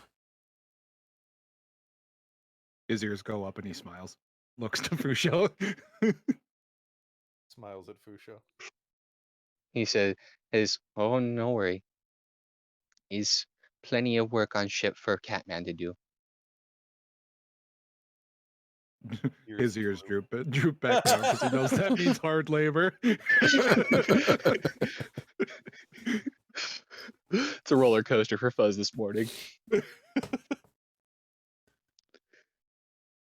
right. Well, he was climbing scary squid ball and going to scary wormhole. And don't die, anyone. Okay. He sort of nods and he kind of walks back to the helm of the ship. I'm gonna look over to. So, how exactly do we do this? 'Cause isn't it attached to the cabin?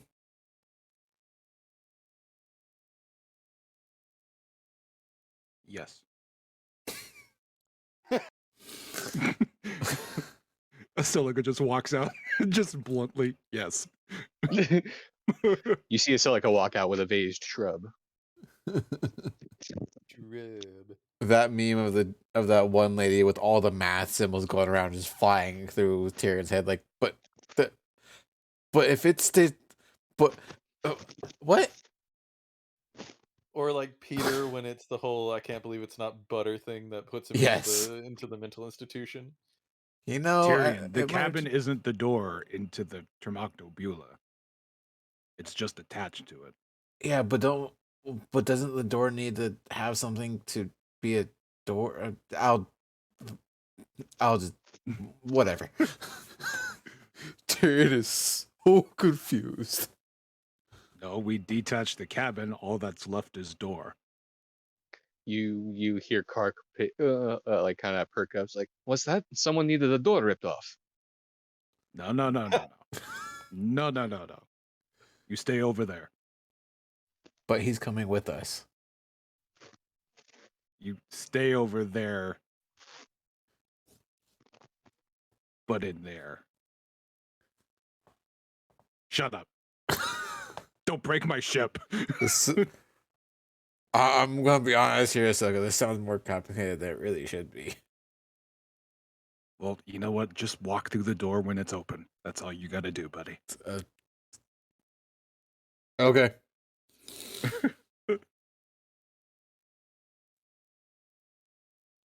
Above game. I'm actually not sure if we should be taking it because I feel like we should try and walk the path. There might be things that we might need to take care of that we can't do with the Strongtabila. What do you mean? Like if we need to stop anywhere to like investigate something, we'll be going pretty quickly through that tunnel with the Strongtabila with the way that it travels. I imagine we can slow down. We'll get to that. I can't imagine the only speed it can go is cracked out. Don't you mean ludicrous? At least That is ludicrous. that is an accurate surmisation. Yes. It is adjustable. It's just I've been playing it that you guys have kind of had a learning curve with it. Yeah. So like, you know, when you first when you're like 15 years old or whatever, and you get behind the wheel for the first time and you accidentally floor it. Mm-hmm. Yeah. That's kind of what you guys have done the last couple of times. Okay. There's a learning curve. We're learning, but and there was a curb. But yeah, I'm assuming the guys, you all say your farewells. You see actually Salim and Hanatui like kind of staring deeply into each other's eyes as they kind of embrace, and then she bids him farewell and gives him a little peck on the cheek, and he kind of walks off with you guys. You see Liv and Kark just sort of get their stuff ready to you guys to meet up with you guys as you get your way into the cabin. Hold up, Um, everyone. How do we keep in contact?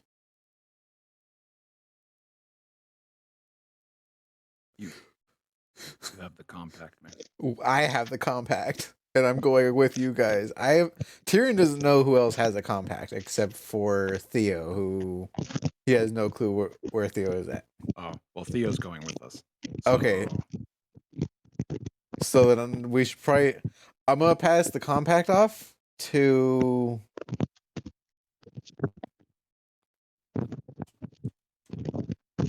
Give it to Fuzz. Give it to Fuzz. Yeah, I'm gonna pass the compact off. You feel bad that he's been Yeah. shunned of his responsibilities as the first mate. Okay, I'm gonna pass the compact off to Fuzz. There's a lot of movement going off, I think, on Luke's end. Oh, okay. We good? Yeah. Yep. Yeah. Okay, Tyrion, just gonna walk. All right, Fuzz. You're gonna be in control of contacting us. If you guys need anything or other way around, this is what you'll use. That's a mistake, but I'll do what I can. God damn it. 25 words. Got it. Okay. Above game, that's also like a very modern thing. Like in the medieval world, you just be like, all right, well, I'm going off to sail to this country for 9 years. I'll talk to you then. Like it's not something they thought about. Hmm. Oops. But yeah, it's a good thought above game. Okay.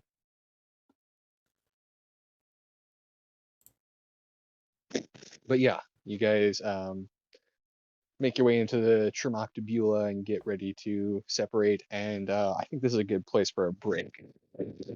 Sweet. Asilica will probably stop by Fusho real quick before he leaves, but we can do that afterwards. Perfect, because I really have to pee. Okay. All right. Thank Let me you. bring up chat. Oh. Hey, Seattle. Yeah. So Seattle. During, well, at least on Sundays, I turn off all the sounds. Just to kind of, just so we don't like break concentration or broke focus of the game. So I will. That's like a thing that all Yeah, most D&D streamers do. Yeah, most of them will do that. Oh, Seattle.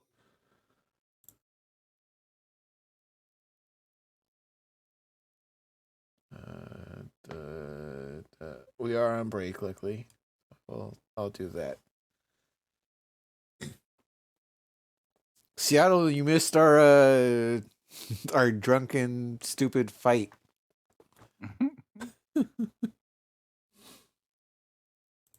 I had to reread Tavern Brawler like 3 different times to make sure I was doing it correctly. I need to make sure that I'm getting my ass beat.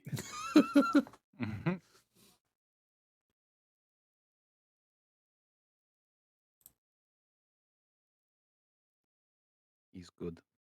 Fun stuff.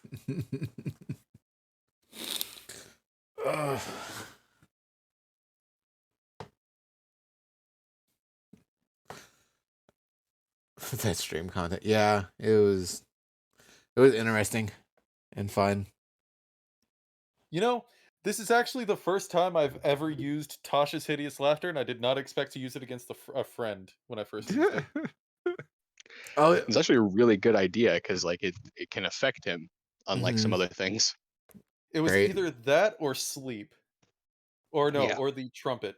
I have my means to debilitate him, but I was like, you know what? I've been thinking on this, and I was gonna actually have Chavez download a thing for a soundboard that was hyenas laughing, so I would, cue him for that. I used to Oh, nice. have one for like 3 different animals, but for some reason they wouldn't work anymore. So I gotta sucks. go back through and actually look at those. But I was raging, so it actually nullifies a lot of effects. Fair enough. Yeah. Well, I'm glad I'm glad I chose the one that you didn't have any Yeah. resistance to. Yeah. That was a smart play. Yeah. That did not go anywhere near where I thought it would. I was so hopeful that it'd be like, oh, I'm seeing double. Oh, woe is me. But no, it turned into I'm seeing double. Barrel. Fuck you, brother. Fuck you, brother. I was gonna try and have him use one of his cold breath on top of it, but he fell over laughing. Uh,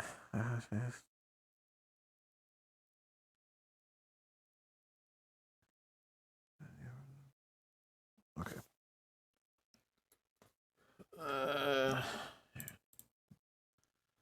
So on different note.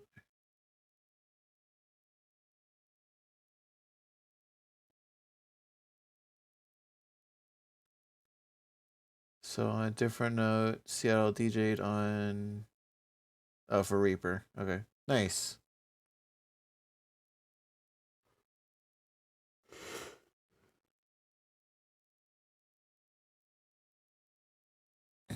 So, how's everyone doing tonight?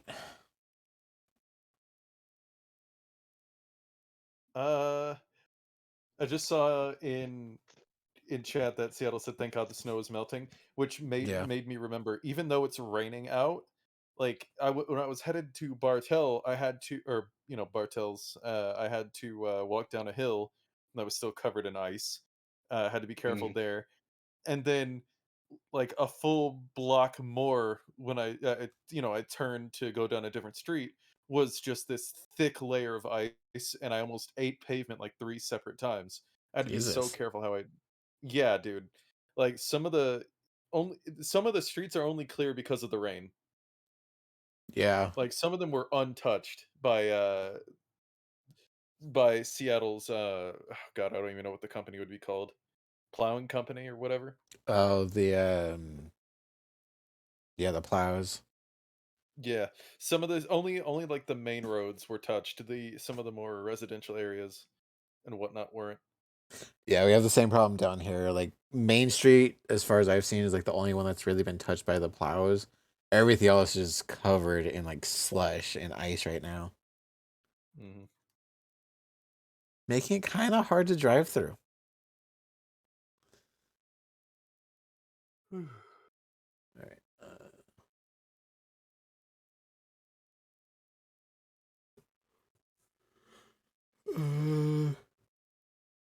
God, if only any of us were as interesting as Bosco's halftime show.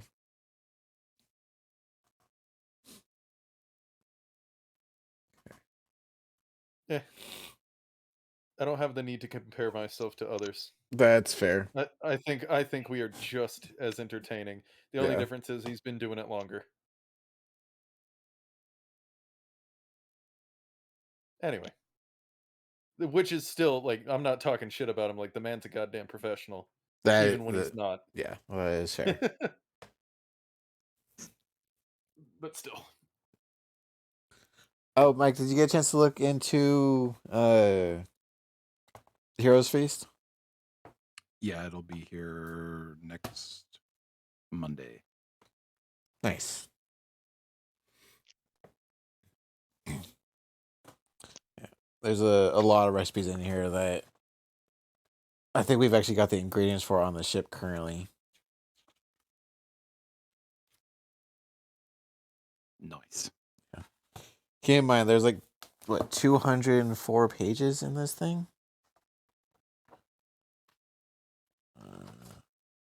Or like the last...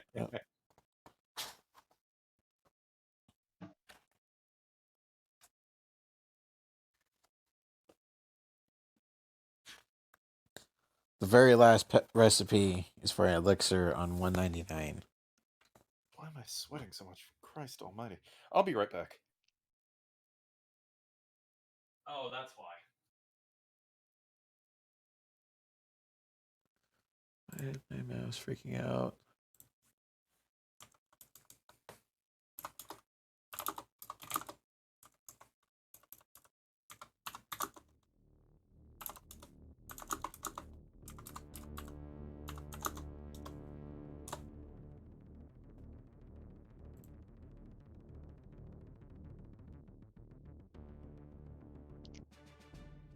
Is someone playing music?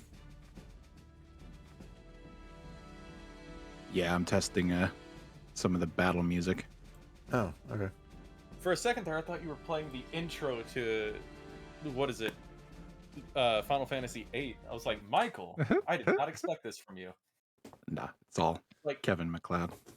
yeah, because I mean the song, like the whole theme of the game is like Final Fantasy went kind of militaristic, or Mhm. continued the militaristic, after 7 and the Shinra and all that. Oh hell yeah, I'm kind of feeling it. All right, I'll be Anyway, right back. I need to grab something to drink.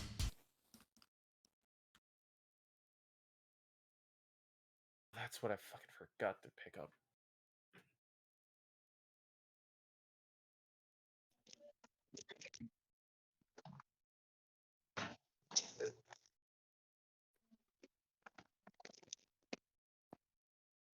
I think we've heard Lana use this one. Jesus Christ, Seattle.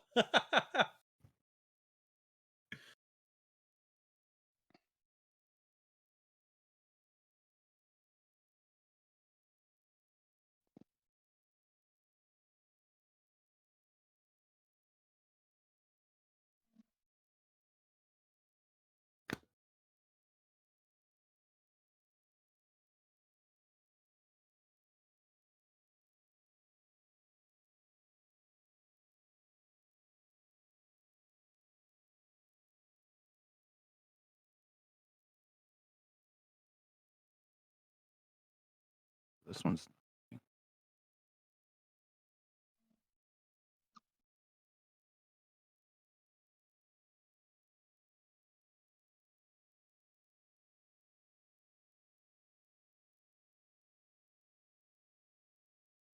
Well, now none of them are working.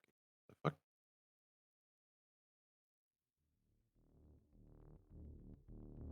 Oh.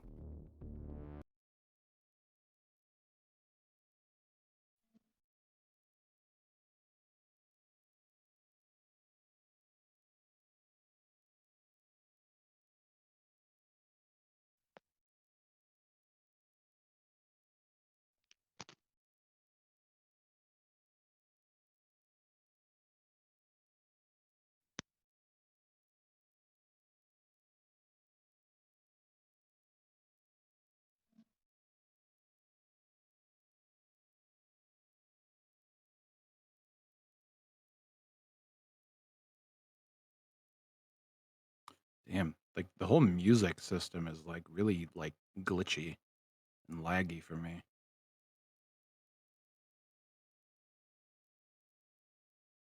surprised it works so well for Lanny and Monty. I'm pretty sure Monty has had her troubles with it too. Like, it's Yeah. not her favorite thing.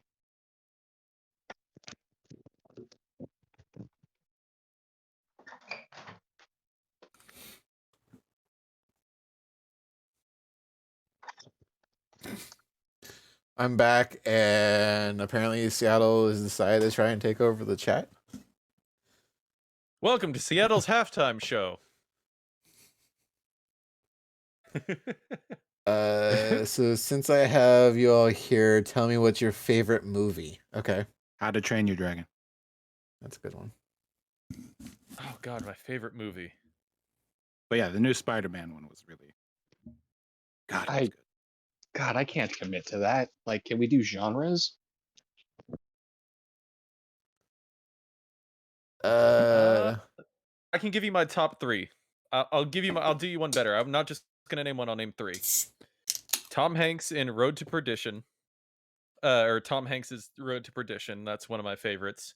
Robin Williams, What Dreams May Come, and Angels in the Outfield. But that one's more for nostalgia's sake. Noise. Okay. The one with Christopher Lloyd as the angel.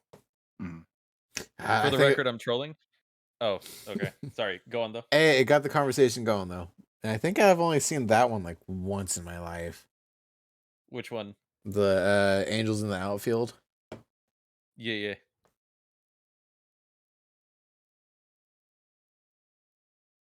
Hey man, Seattle. All I gotta say is, if you want to start coming in with questions and stuff like that, just to kind of fill the dead air, I'm not opposed. Just Yeah. like, No, not at for all. our breaks. I mean, Yeah. I enjoy answering questions like that. Mm-hmm. I What, me think trolling? Yeah. I think for me, like if we're going off nostalgia, like definitely, like I think Gladiator's right up there. Oh, Gladiator's a Um, good one. yeah. Well, that was my mom's like go to sleep movie, so Mhm. like it's definitely a family favorite. Oh, and a very, very close fourth would have been the Hercules Disney movie. That's a Hmm. good one. That's, yeah.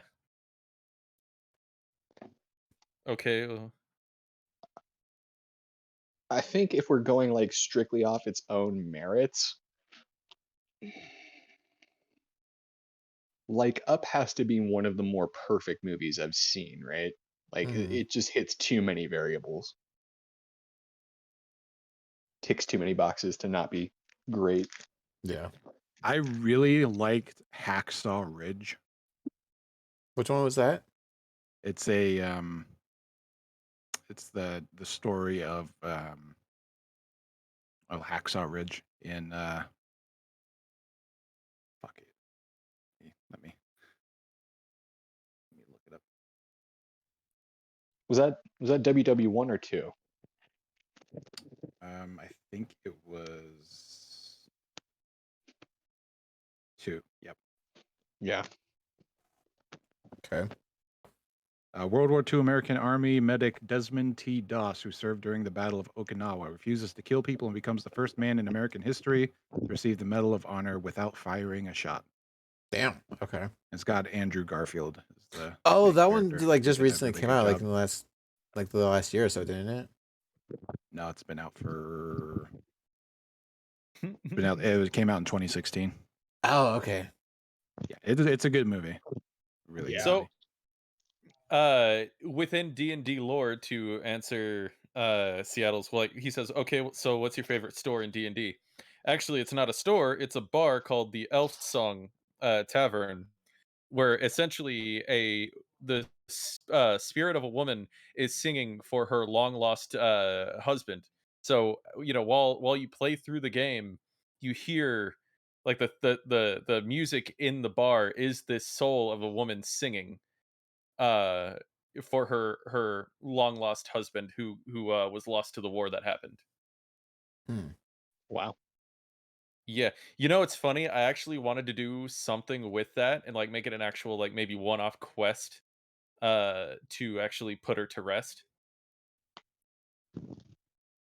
Nice. Yeah, I also like the Hurt Locker. Hurt Locker's really good. Oh dude, there was something in bomb, what was it, what did they do, diffusing, right? That's the word I'm looking for. Yep. uh the what is it? A rookie ended up asking his teacher. He's like, "So what do I do in the event that something goes wrong?" Well, and he's talking about bomb defusal, and the guy answers, "Either it's your problem or it isn't." And he goes, "What do you mean?" And he says, "Well, either you got time to get away or it's not your problem because you can do nothing about it. You're not going to be there." Mm-hmm. You know. And then he's just like, "Holy shit, that's dark." He's like, "That's the reality of the job. Yep. Either it's your problem or it's your problem until it isn't." Oh, in Seattle, Luke's here. He's been back for a little while. He does pee like a monster, though. Very I'm true. sorry, I'm eating. So as far as like the movies go, I can't classify them as individual movies, but the Lord of the Rings series, I've caught Mm, me and the wife have caught it ourselves just starting up Fellowship and not watching anything else until we get done with Return of the King, and the extended ones. Yeah. Exactly, I dude. have to I do it need to get correctly. myself the box set for that. The Martian I- is actually gonna be a big one for me. The one with Ben Affleck, not Ben Affleck. What? Wow. Matt Damon. Matt Damon. Thank you. Yeah, Damon. Yeah. that was a good one. That one was. I never saw it. I God, didn't think I would like it when it came out because like I didn't realize how much was really put into it because I thought it was just gonna be another Matt Damon movie, but then like the actual story and all that behind it was really good and really well done. yeah. I've just found myself like in the middle of say like writing out parts of the Avatar campaign or like doing stuff in Minecraft or something. I've just put it on just to have it on to listen to. Like it is really good. And then either Sahara or Day After Tomorrow. I can't distinguish between the two of them. Are the next ones.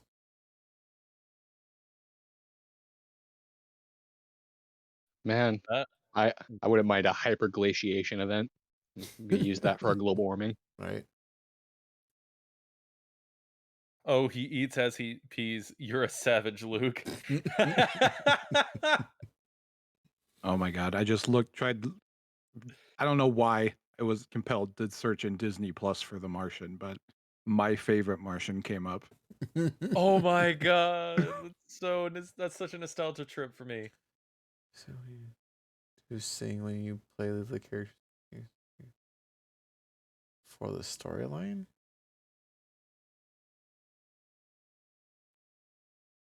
Yeah, none of us really sing though. I mean, I kind of do when it calls for it. I'm not playing a bard, but I would.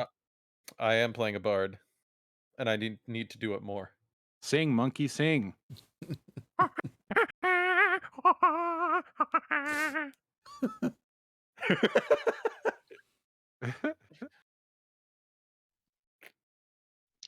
Yeah, it's something I kind of could be more of an asshole about because, like, oh, Danny You're- boy, the pipes are calling.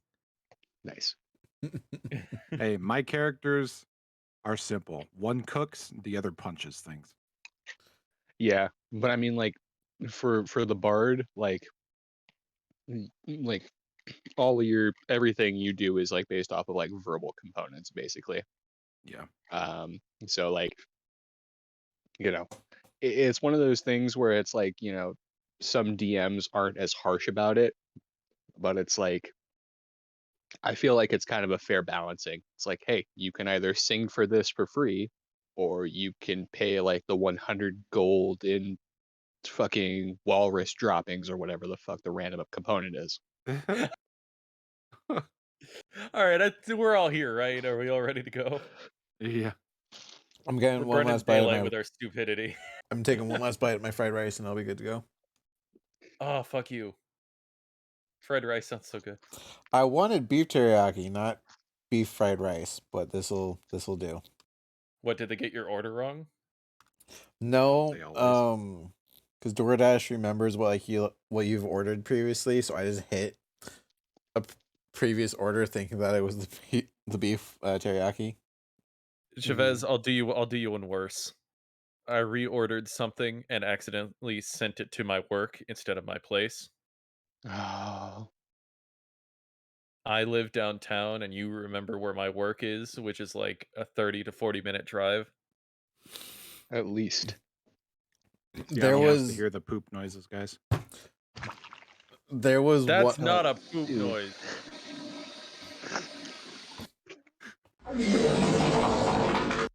Oh God. That's not a poop noise. So there was one night that we were doing a session. I think it was during my session or one of my campaigns that the girls were at the mother-in-law's, ordered IHOP, and forgot to change the address back to my mother-in-law's, and it came here. That's not the first time I've done that. I remember. Oh, dude, this sweet old lady went to the workplace, and this was when I was living back at the other house or whatever. It was over the weekend. I remember. I'm sitting in my room waiting, and she calls me, and she just goes, "Hi, I made it to the Home Depot. Who should I look for?" I'm like, "Home Depot." Oh crap. Yeah, And I've she done was that so nice. before. She brought me the food, or she goes, "Oh, here you go, mystery man." I'm like, I'm like, you sweet, you. I made sure to give her a good tip. Like she was super sweet the entire time. She called me mystery man. Mystery man. Anyway, I'm ready to get started. Whenever you guys are. All right, yep, I'm good to go. Oot. 1 second. Eating his manwich. Oh, dude, fucking, I could go for a pulled pork sandwich right now. I'm a thin boy, but my soul is fat as fuck. Exactly. Okay, let me get out of that screen on my stream deck, otherwise I'm gonna be too tempted. Okay, well, Okay. all right, chat. We're gonna put you away. We will catch you and later. Break that down. All right.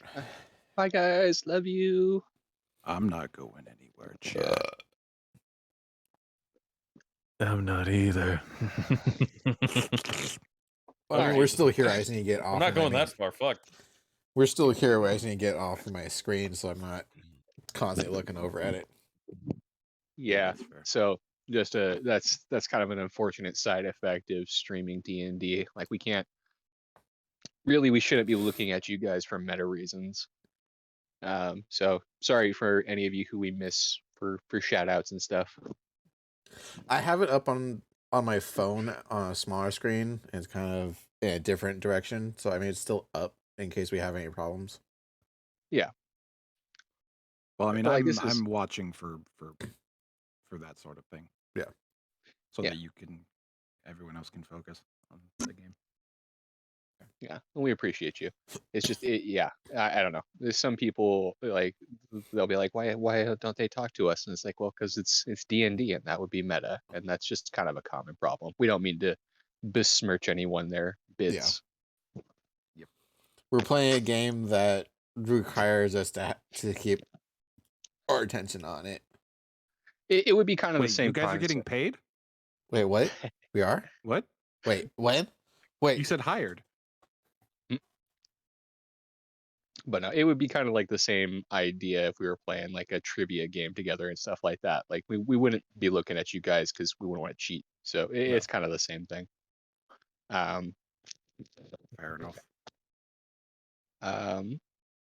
So do you guys say your goodbyes to the crew? Tyrion, you had something you wanted to say? No, I think we covered it. Oh, was I mistaken? Was it one of you guys, Brent or Mike? Did I misremember? Yeah, Silica wanted to say goodbye to Fusha. Sorry, I misremembered. Yeah, Silica, you walk up to the young captain. Hey, we're heading out, I guess. You guys gonna be safe down there, Mr. Silica? Oh, well, probably one of the most dangerous places on the planet, but I'll do my best to keep everyone safe. Besides, I have some magic now that hopefully keep me a little more safe than in our past encounters.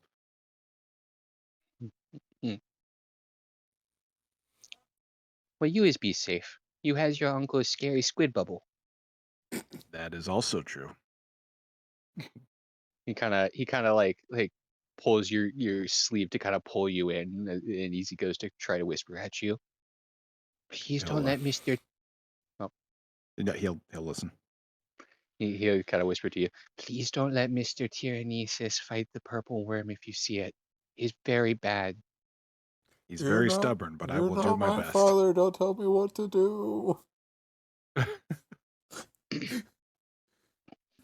You is do what Mac did last night. Tell him a funny joke. He'll laugh. He just roll on floor. I'll remember to have. Oh no, he's not going with us. I'll try. No promises, but I'll do my best. I'm not very funny. He kind of just shakes his head knowingly. He's like, no, you is not. Yep. God damn, for Ooh, sure. kids have no filter. Jesus. Fuck. Just kill him and turn him into calamari. Why not? Why don't you? Damn. I can cook a good meal though. He's best at cooking meals. He just sort of licks his lips and rubs his tummy. He says, you stay safe, Mr. Asilica. You bring my crew back to the Theseus, okay? I will. And he kind of nods, and he kind of like puts his hands on his hips in a very like kind of authoritative, or at least trying to be authoritative captain stance. Asilica will hug him. And he'll like kind of like leap up into your arms and kind of hug you back, like like a kid do. Mm-hmm. I knew you'd be the best captain. He just sort of blushes and sort of like puts his hand behind his head like anime style, and he's like, you guys really think so, Mr. Asilica? Of course. I knew it from the moment I saw you. That's why I gave you the ship.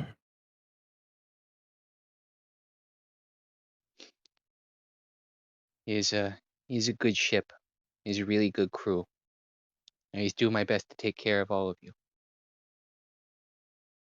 I have no doubt of that. Tyrion's gonna lean through the door of the cabin and pull a Porky. Let's go already! All right.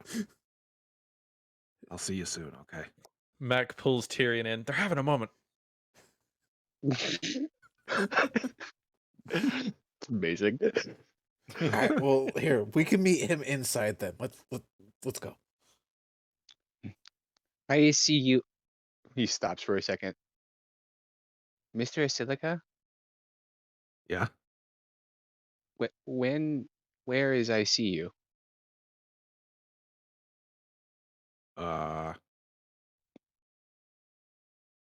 Probably in the Feywild at some random location.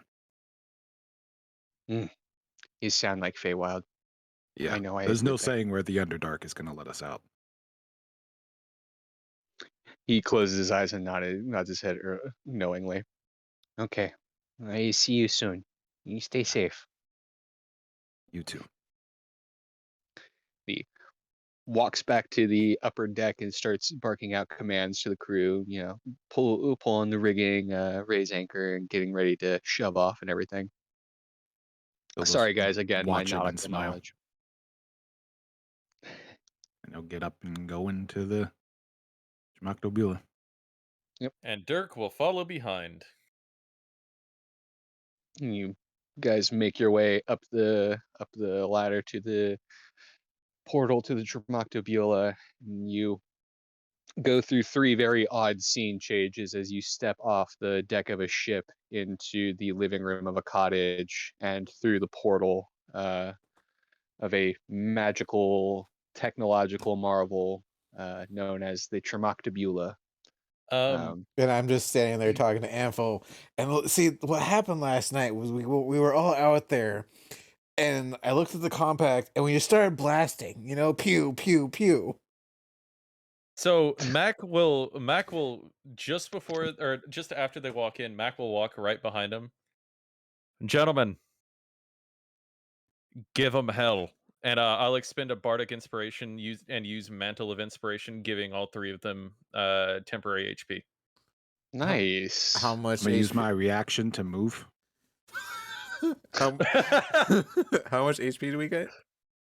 Oh, fuck. Hang on, let me. Well, what level are you? Because I think it starts at like 8. Am I level 4? Yes. Each of them. Bardic Choose a number. Okay, inspiration. 5. You get 5. 5. Guys get 5 temp HP. Damn. Also, you can Wait, can't use you your only- reaction. Can't you only select a certain amount of people?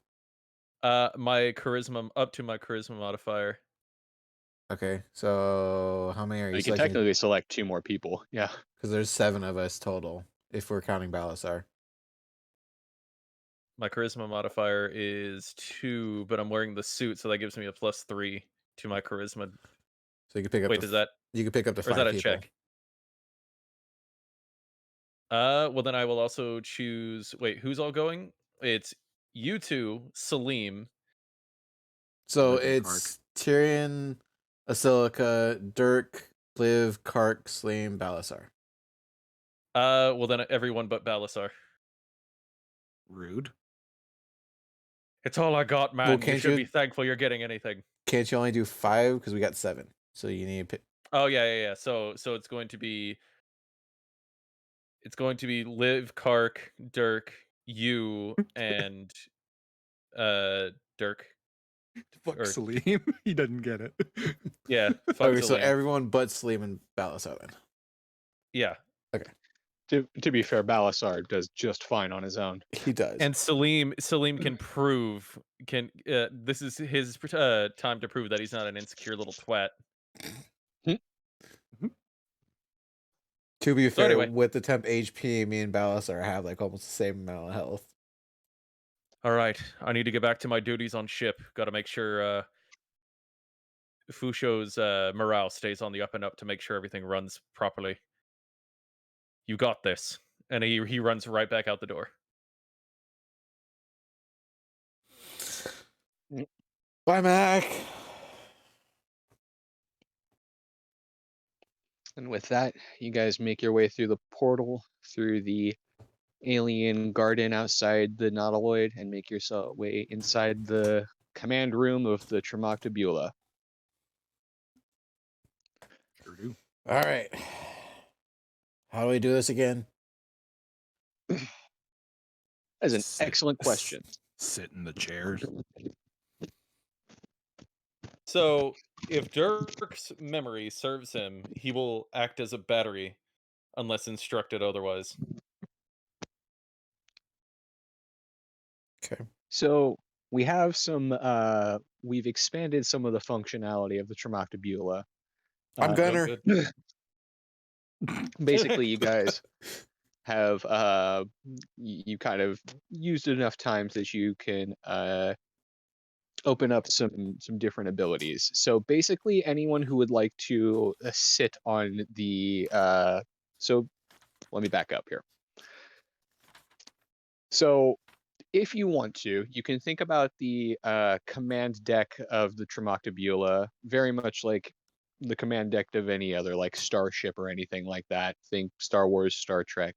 There is a large holographic kind of command center in the middle that displays everything you need to know. In front of it is sort of this large tank that holds the elder brain known as Ampho-Rop, and he is essentially the computer of the whole ship.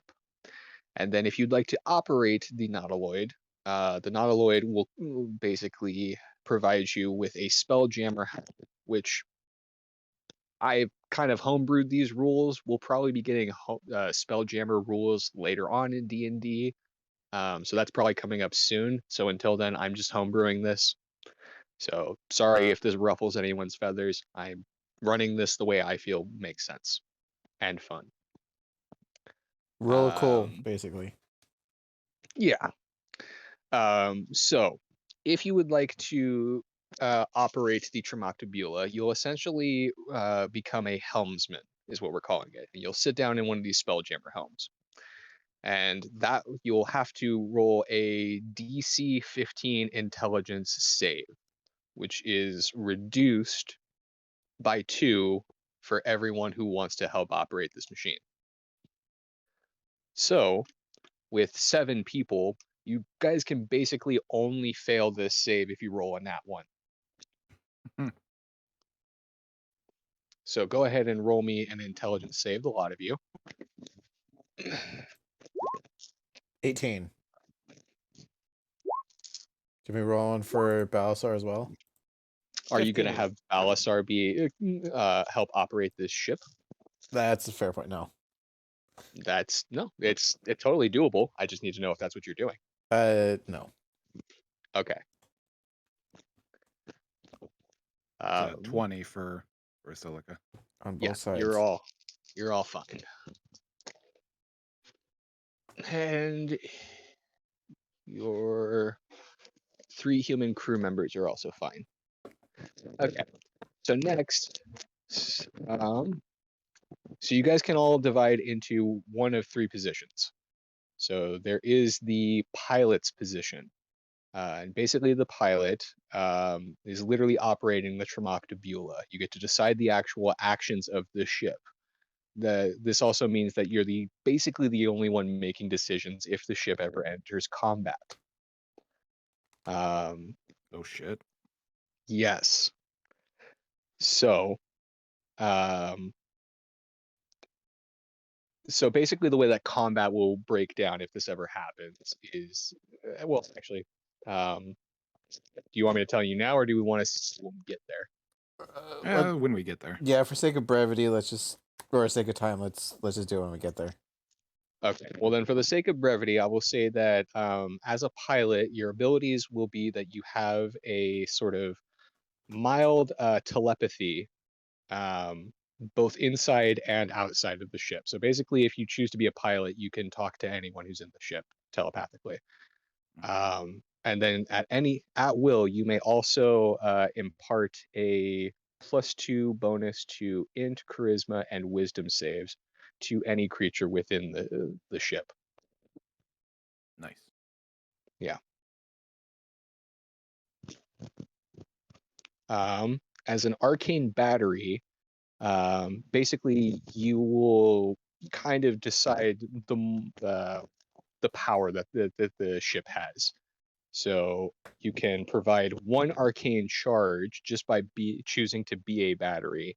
And then if you're a creature who can actually cast spells, you may make an additional spellcasting ability check to generate more charges at the start of a turn.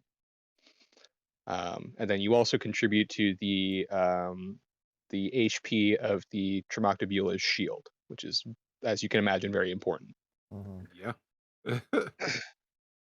And then the final role are the auxiliary processors, and they kind of actually have the arguably hardest job besides making decisions, because they do literally everything else. So you guys have a sensor array that allows you to cast a multitude of magical effects. And I'll try to send this to you guys now, actually. And you're cutting in and out again. No. Let me. Are you moving around a lot? I mean, I'm trying to do stuff on my phone. Like I'm kind of reading off what I wrote here. Okay. Is it picking up? I think just whenever you're like moving back and forth, that's when what's getting it. Gotcha. Okay. Well, let me.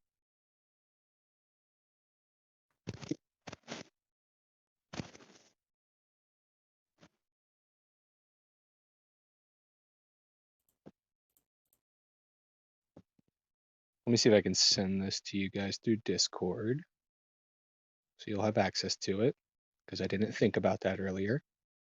Hmm.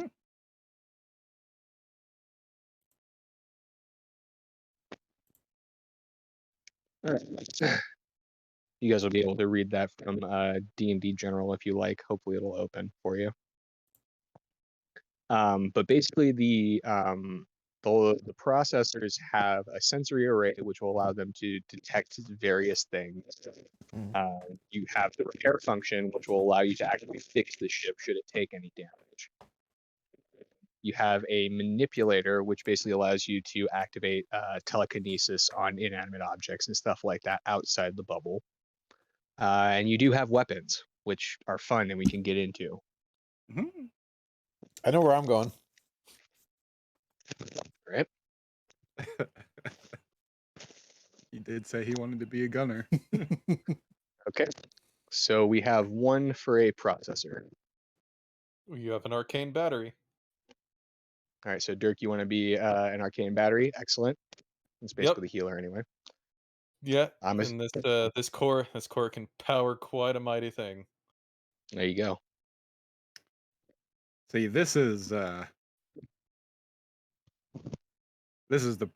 problem, because like it makes sense that Asilica would be the pilot, but he arguably has the most magic of everybody on this ship right now. This is true.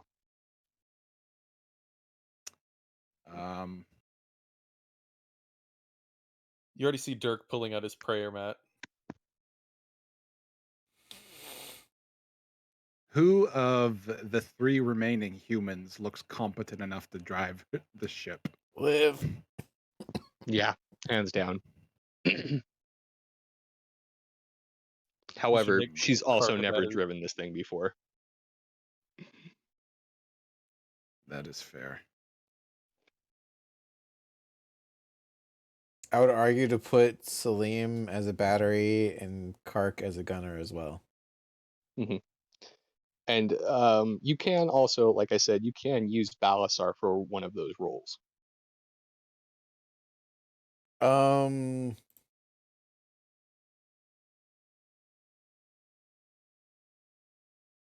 probably actually put him for a battery. All right.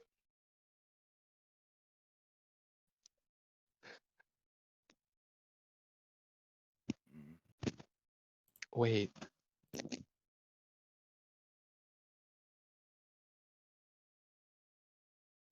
Actually, kind of interesting. Because Balasar can cast magic. Can he? Oh wait, no, he doesn't have. I'm stupid. He doesn't have breath weapons. No.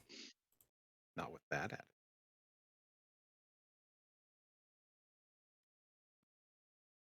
Okay. Can I get a little stack on my own? 1 second. Sorry. No, it's my headset.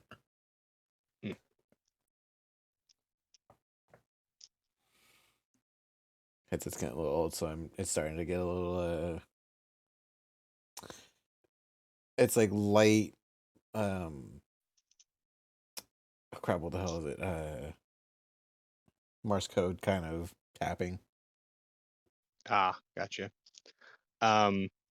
Yeah, as you guys go to take your Spelljammer helms, you see the monotheistic prayer mat kind of show up for Dirk as he sort of takes his seat and kind of gets down into a trance. Liv, Kark, and Tyrion, you all have very similarly styled sort of Norse chairs that look more like mead hall chairs, kind of.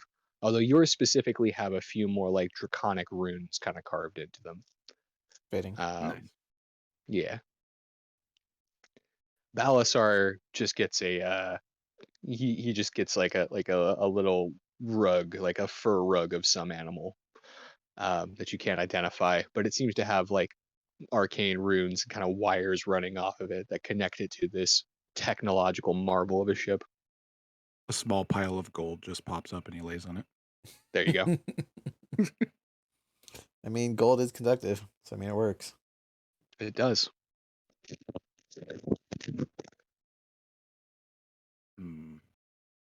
How? I imagine it takes a lot of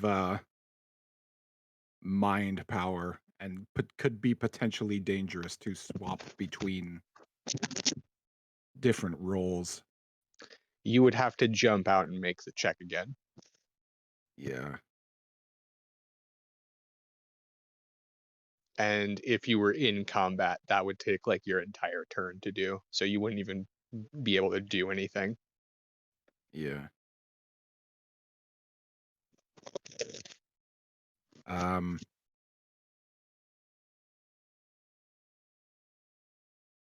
Basilica's gonna go to Liv real quick and just kind of pull her aside.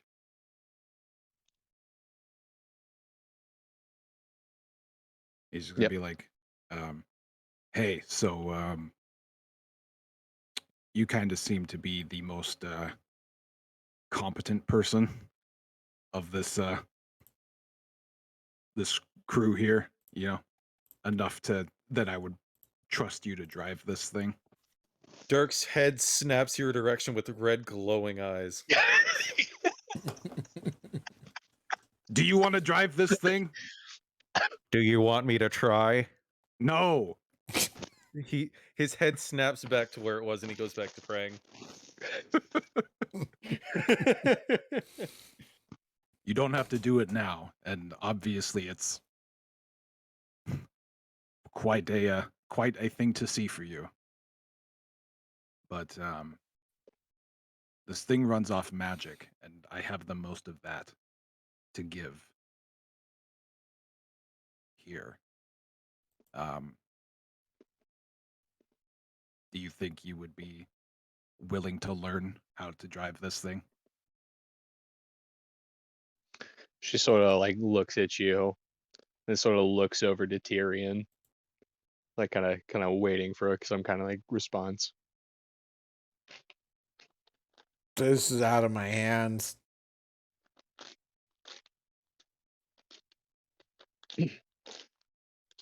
Of the three of us, and I'm referencing me, her, and Cart. You are the natural born leader of us. You should be experiencing it for yourself. Kark just kind of like snaps the exact same like animation that Dirk just did, and it's like, hey, I could lead if I wanted to. And Liv just says, shut up. No, you couldn't. Okay. Look, like I said, you don't have to do it now. Like, I can get us started, get us down there. But like, in moments where we might be in trouble, it would be better for me to be providing magic than driving the ship. And I feel like you have a lot better combat strategy than I do. She just sort of nods her head and kind of does a loose shrug, like, meh. If you want to trust me with your fancy magic ship knife here, I'm sure I'll manage. I'll be at the helm first, and I'll kind of like show you what to do. And anytime you're in the seat, I'll do my best to help you. Okay. So he'll take the pilot role for now, but he wants to be like actively showing her things while he does it. Mm-hmm. So again, I don't know if I actually mentioned it this time. You can have multiple people fill the pilot's role, and there actually are benefits to doing that instead of just leaving it to one person. But you forego other functions. Gotcha.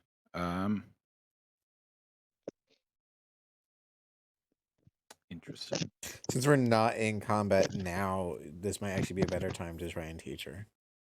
Yeah. Okay. I guess she can take the pilot seat with me while we do it. We can do it together. All right. Okay. So, so just so I have for my sanity, so Asilica is going to be a pilot, Dirk is going to be a battery, Tyrion's a I am greatest battery. Tyrion's going to be an ox. Liv is going to be a pilot for now. Kark, what did you say you wanted Kark to do? He's gonna be a gunner. So you want Kark to be a processor as well. Okay. Yeah. Salim sort of looks at you. It's kind of a similar mat to what Dirk gets, although not quite as like religiously adorned and decorated. And he says, "What will you have me do, first mate?" Oops. Sorry, was he addressing me? Yep. For now, until we get further in, Whoa. Salim. Out there, he's the first mate. In here, this is my ship. Yeah. You're on a battery. He sort of takes off his turban and bows really deep. He's like, "My sincerest apologies, Mr. Asilica. I will be a battery then." Once Salim turns, he will see Dirk's neck or head craned back towards him with red glowing eyes. You see him just kind of like shake his head a little bit at you and let out like a little crocodile hiss, just. And you then back hear in the back of your mind, Asilica, your ship. Hey, just I'll go back. This guy's a jerk. Just come on. just let me have this. Let me have this one. Very well, Captain. By all means, take the helm. Hey, come on.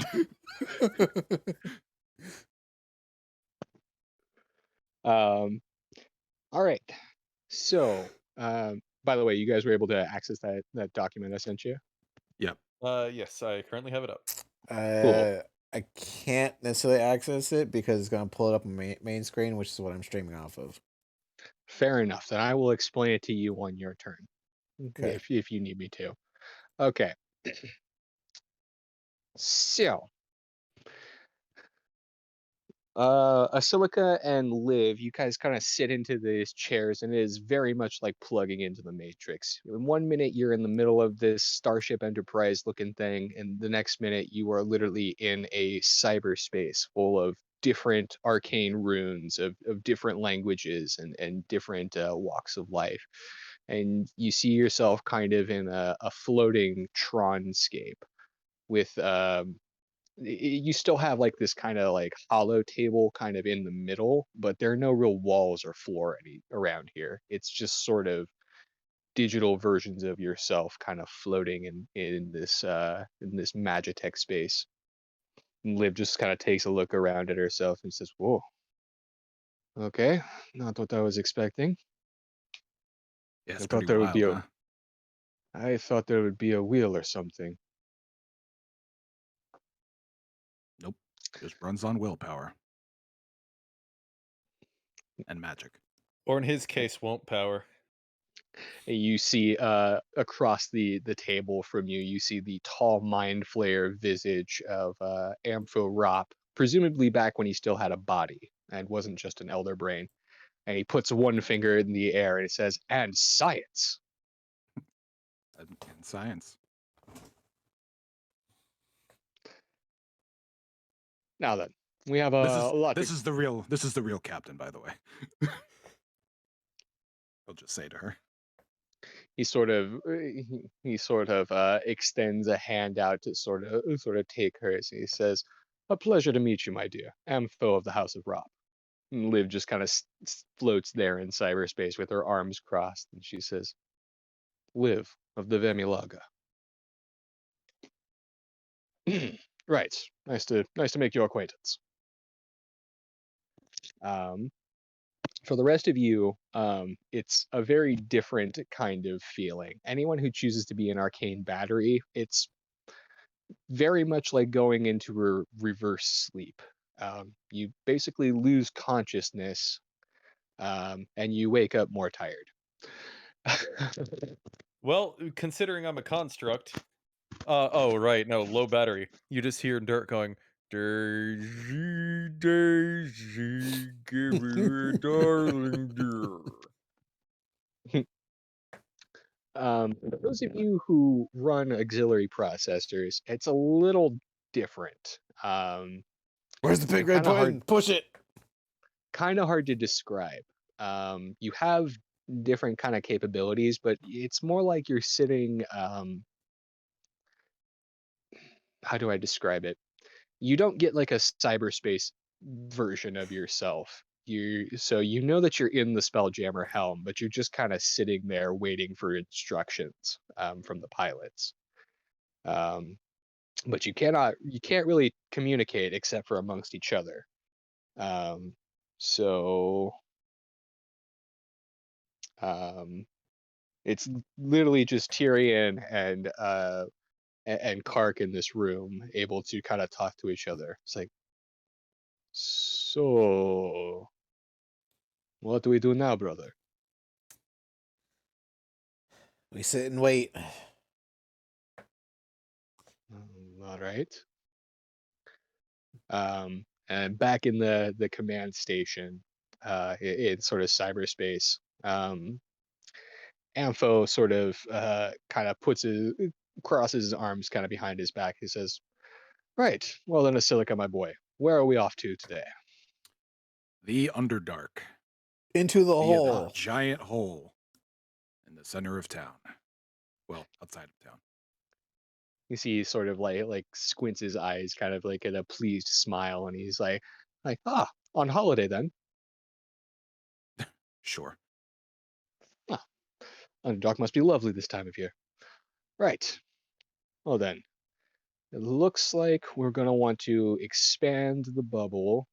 And he sort of expands the bubble just enough to take the door around it. He says, and he sort of like shouts down a command to you guys in the processing unit. And he says, "I need the sensor array. Can we get some eyes out here, please?" That one. No, And as you wait, sort of- no, that one. Wait, no, And as that you one. Shit, what do I hit? And it's a weird feeling because it's kind of like once you get the command, it's easy enough to do. It just feels like opening up your eyes. The problem is that it's not eyes, it's one eye. And it is a 360 camera lens kind of eye. So you see in all directions simultaneously. And let's see here, there's 2 of you there and 2 of you there. So as you kind of open and focus your vision, you see for about 240 feet. Jesus. And that is with superior dark vision. You can also hear. I hear everything. I feel like hear actually, colors. I feel like 200 feet is actually kind of a short distance to hear things. I feel like you can hear a lot further than you can see, but maybe that's just me. I could hear the seagull. Wait, why is that one moaning? But as the processors sort of come to and kind of open up their eyes, you guys see the hollow screen in front of you, and you guys see a Silica, and Liv, you see a 360 view of the docks of Kattegat and the city itself. And you're able to kind of like scroll and move things around and focus as you need. It's not as overwhelming as the processors who are just being used as cameras. God, I feel like a cheap whore. It's kind of how this works. It is illithid technology. You just Yes, I've want seen me enough for antenna my where this is going. brain. Oh, you know it, baby.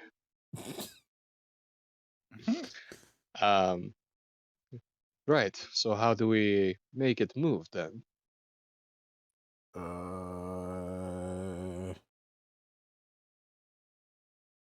Let's try. I don't know. The only thing I think of is we just go that way.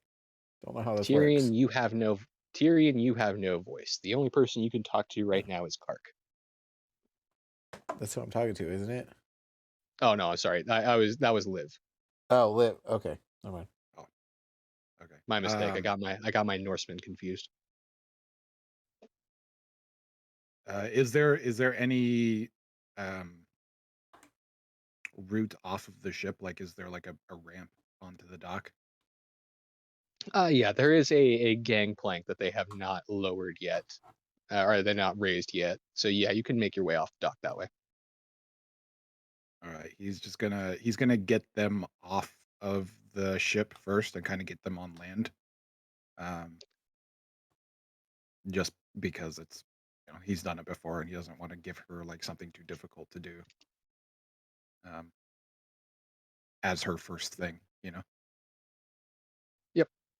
And it's simple enough for you with your kind of experience. You just kind of exert your control over it, and you're like, see, this is how. And you make your way off the ship, and you are now presumably floating in zero space above the dock. The weird thing about the Tremoctabula, as you all know, is that it takes up no space once you're inside of it. So from the outside, like at most, it would be a little shiny speck. You are in fact considered minuscule. Mm-hmm.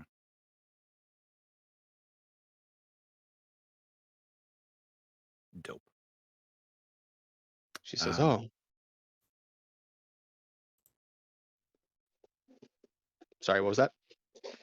What was she gonna say? She says, "Oh, all right, that seems simple enough. Let me try. I'm just gonna roll some kind of just for the gits and shiggles."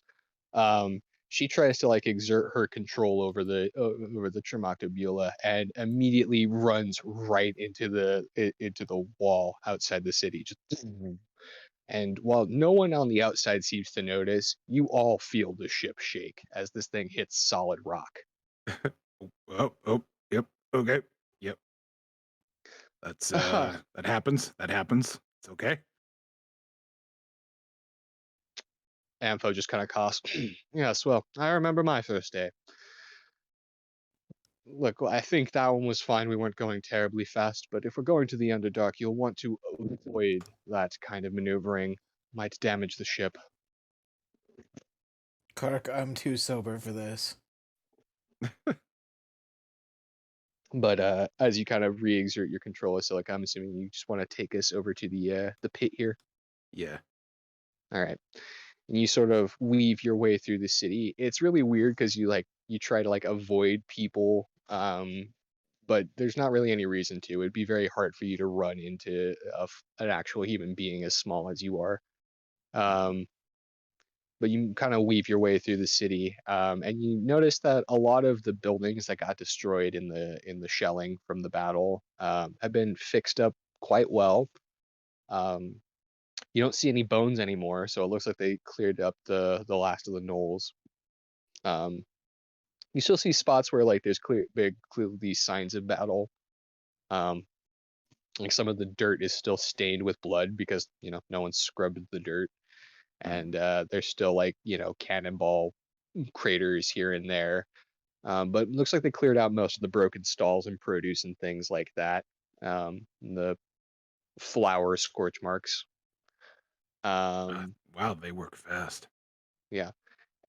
And as you say that, as you get closer and closer to the hole, you notice that construction has already kind of happened over there. And you hear the sounds of like hammers and pickaxes and things. And the barking of instructions as you see um, a lot of dwarves sort of around this area, sort of working on the hole itself, leading some dragonborns and humans and such like that. But it seems to be primarily dwarves working. And you'll notice that they've like mostly shorn up the hole and stuff like that. They put scaffolding here and there. They've already carved like a stone staircase that leads down into the hole. And it looks like they've even like put up some like columns and braces to try and keep everything kind of more structurally sound. It looks like they're building here. but it seems to be like wide open and ready for you to just float on down, as no one seems to have noticed your existence. All right. Well, I'm just gonna take us on in. Okay. You make your way down to the hole, and you go kind of slow at first. You can roll me a perception check if you like. Actually, that would be, excuse me, Tyrion. You may roll a perception check if you like. So it'll be based off your stats. 16. 16. So looking around and peering through Asilica's eyes, you know, or excuse me, Asilica peering through Tyrion's eyes, you notice about 200 feet out from you in the superior dark vision, um, it's not i- it's not like a cave, like a natural cave. Um, there's like no sign of life in here whatsoever, like not even the odd spider or bug. Um, and as you kind of are making your way down, this hole is sort of corkscrewing its way at like a 45-degree angle towards the city. Mhm. But you proceed for about 4 miles, seeing absolutely nothing in this darkness. And that takes you going at the pace that the Tremoctabula provides, kind of taking it at kind of at a slower pace. I'll say that takes you a good hour and a half or so. Just kind of navigating this straight shot of a tunnel. But then you notice something as you're kind of piloting, as you're moving forward. You notice that the tunnel kind of just drops off immediately. Uh-oh. And it just kind of leads to a hole that leads straight down into the darkness.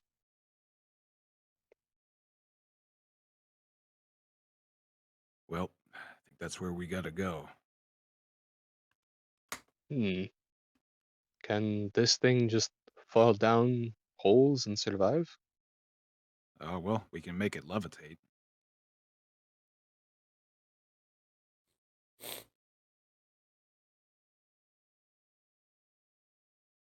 So, I mean, that might make it easier on us. Hmm.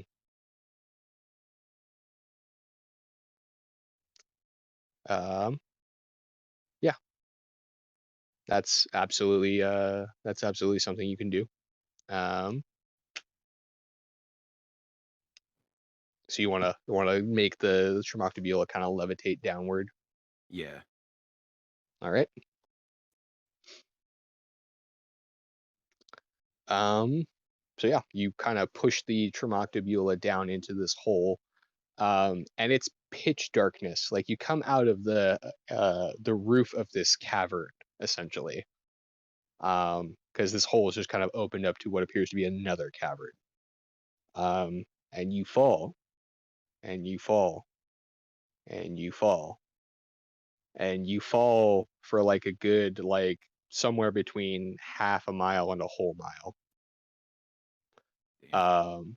until you finally just sort of levitate gently to the bottom of the ship, of the excuse me of the cavern. And Ampho says, "It's an interesting choice, Silica. It's going to be interesting to try and get back up there."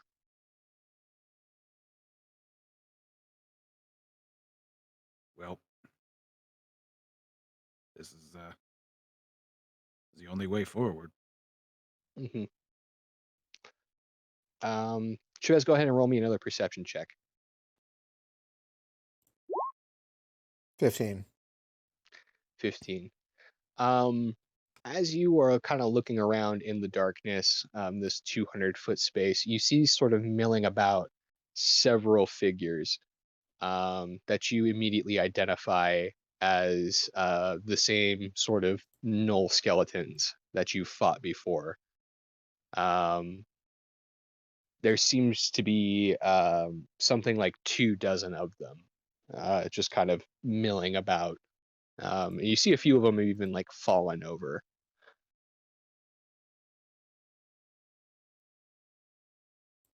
But they just kind of appear to be standing about the bottom of this cavern, right underneath the hole that you guys came out of. Other than that, it's a rather large tunnel that extends basically from northeast to southwest, roughly. And it is massive. Like you cannot, if you were standing on one side of this cavern, you could not see the other side. And so where you're at right now, you can't see either. You can only see like one of the walls, really. Um, but it's like a fairly large tunnel, um, just here underground. And Liv sort of looks at you, Silica, and she says, "It's one of those creatures we fought." They're just standing there waiting.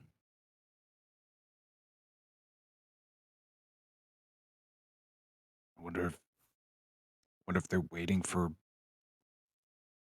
another call to attack. You can roll an insight if you like. Yes.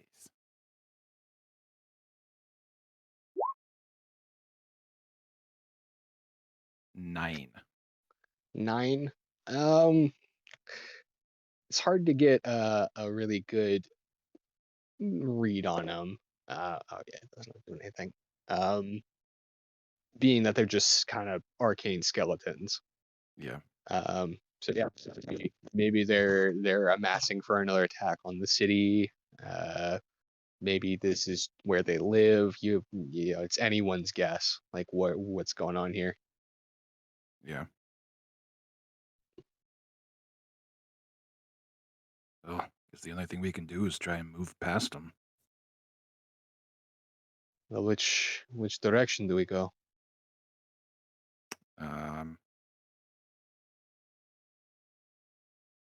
We just follow the wall. All right, which way?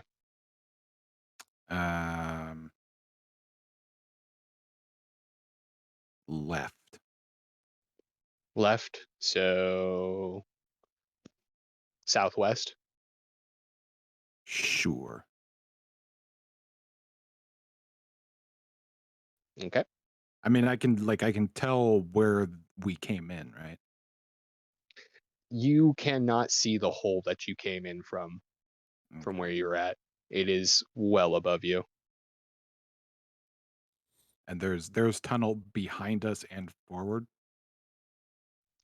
You kind of this tunnel kind of runs perpendicular to the one that you just came out of. So it's more like you drop down and you can go left or right. Yeah, left. Always left.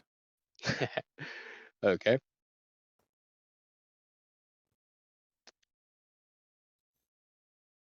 I need to roll something here.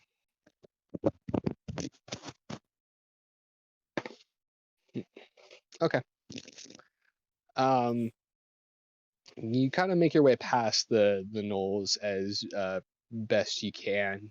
I'm gonna say roll me a dexterity check just to kind of navigate that. You said what? Dexterity? Yep.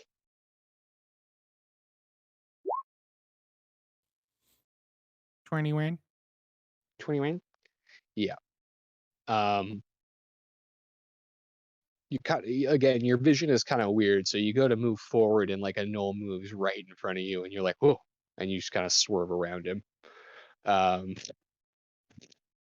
yeah, you continue piloting the Tremoctabula, and you move further and further down the corridor. Tyrion, I will. Actually, no, you can't. Asilica, go ahead and make me a history check. History check. Yep. 16. 16. Okay. Um. So you're moving through the tunnel for a long time. Like it's a very long like you guys you feel like you've been going for like a couple hours at this point when it occurs to you that wait a minute, where you're at in the world, if you were going to the west, at some point you should run into the ocean. Um so yeah, you knowing what you know about the Underdark, it can lead all kinds of places. But if it doesn't, at some point this should lead to water. Mhm. Um, and that thought is maybe a little bit concerning. Hmm.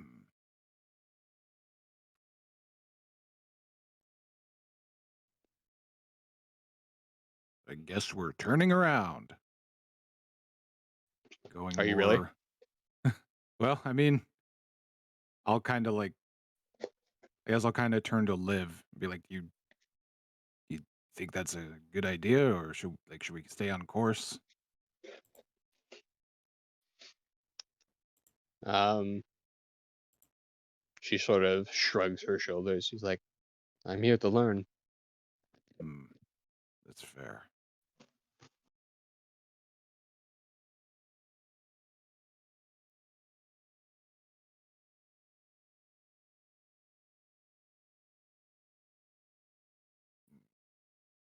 Can Ampho like pull up like a map of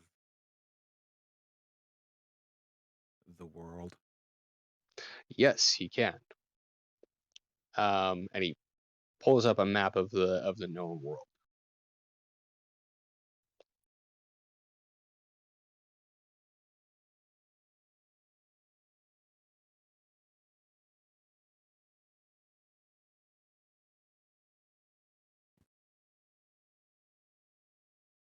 What did you need, Silica? Just trying to get our bearings real quick. Mm-hmm. So we were.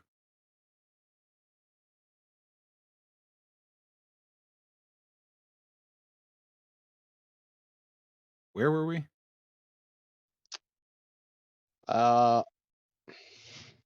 damn it, Mike. You're kind of on the westerly coast of Finland. Finland. Right. Okay. Um.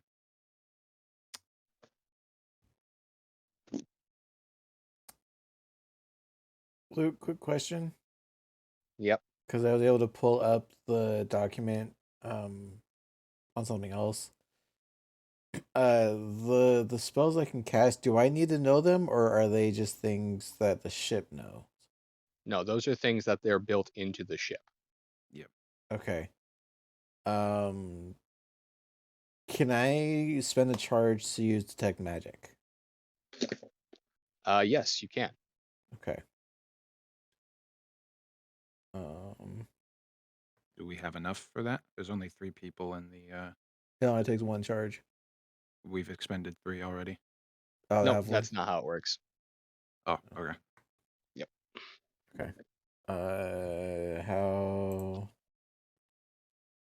would I go about doing that? So charges are like it's not a resource that you spend. It's like energy that you can allocate. So you can only have so many things open at once. Think of it like a Five Nights at Freddy's. Never played. So like, okay. Well, basically, the more things that you have on, like the more energy that it's going to consume, and then it'll also make a little more sense when you get into combat, because that's the real important part, because you only have so many points to spend.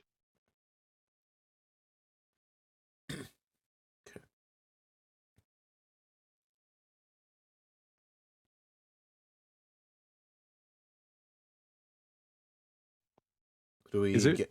Oh, go Is for it weird that like if I were to think where a portal or like where the Underdark would lead into the Feywild would be under Ireland.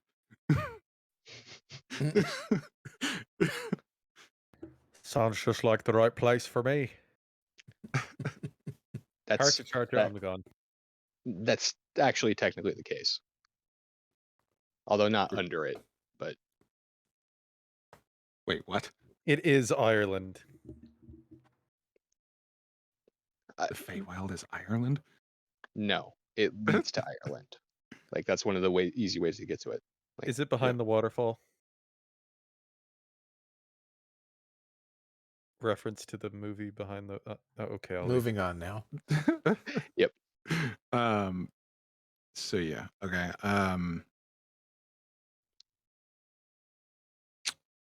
Is there like any sign at all of the purple worm? Actually, yes. So as you cast detect magic, sorry, I got sidetracked there.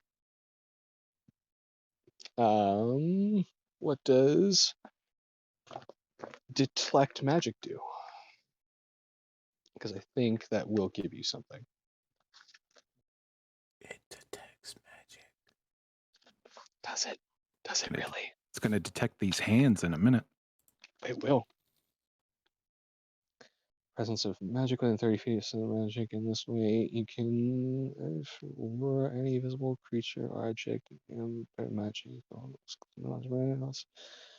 Spell blocked one for okay.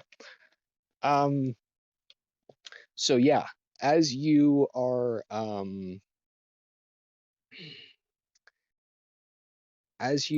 looking around Tyrion with your magic eyes turned on, you notice something really weird. Is that some of these stones and things in this cavern are in fact glowing with I need to look what that is.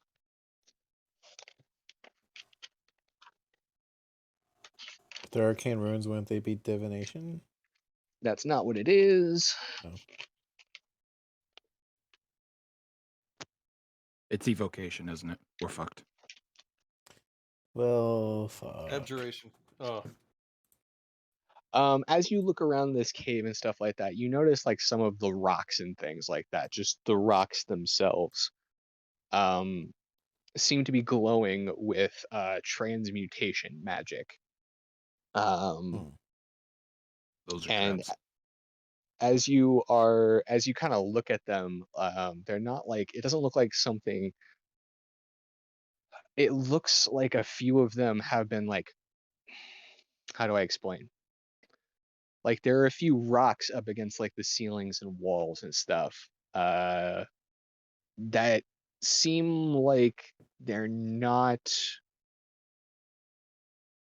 They seem to be defying the rules of physics.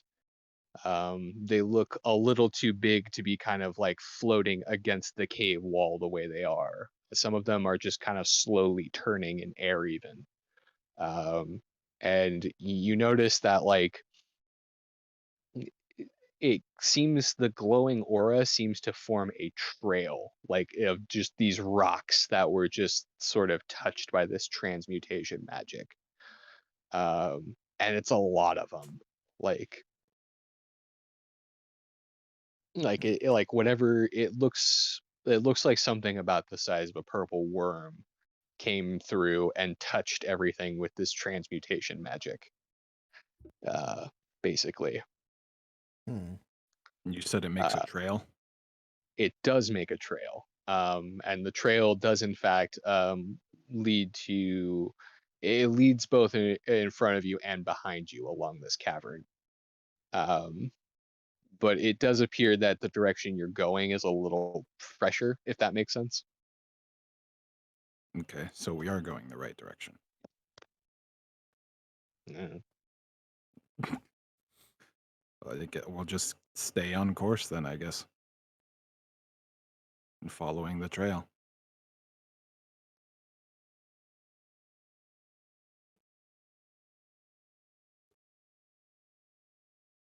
And stop before we hit any water, of course. Okay. Don't want a repeat of last time. Um, as you sort of make your way further down the path, you finally you come to this sort of fork in the road, I would say, for lack of a better word. The cavern sort of opens up to this larger cavernous space. And it allows you to, and it kind of branches off into 4 different directions. So one of them is continuing kind of the direction you were going, and then there's another path that's sort of more northernly, and then there's another path that leads to the southeast.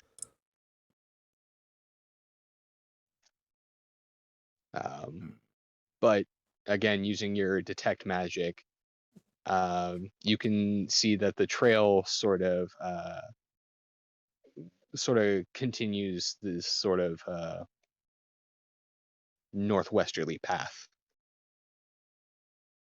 By the way, I have a map drawn for this, and it's really hard to describe from because when you're drawing tunnels, you have to think in 3-dimensional space. Like there's ups and downs. Yeah. Yeah, we'll follow the northwestern direction.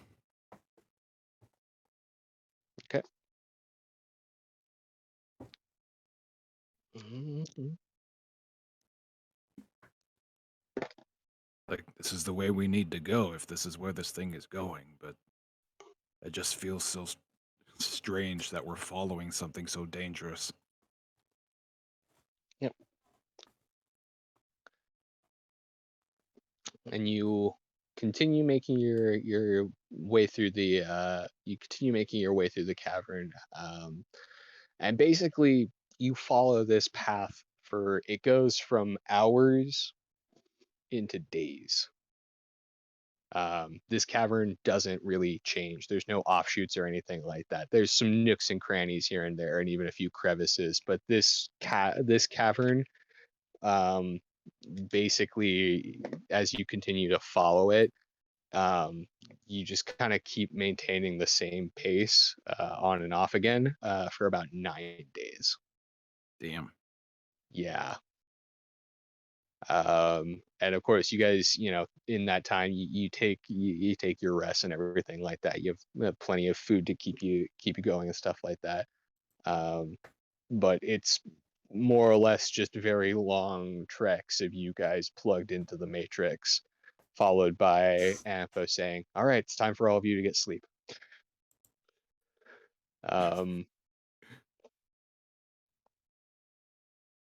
There's relatively no danger inside the Tremactabula, which is the great thing. Give me a second. I got a cat pawing at my door. 1 second. Yeah, no worries. So there are no creatures or anything that you can see here. Oddly enough, you don't even see any more gnolls or anything like that. Until eventually, after about 9 days, you make your way into larger. No.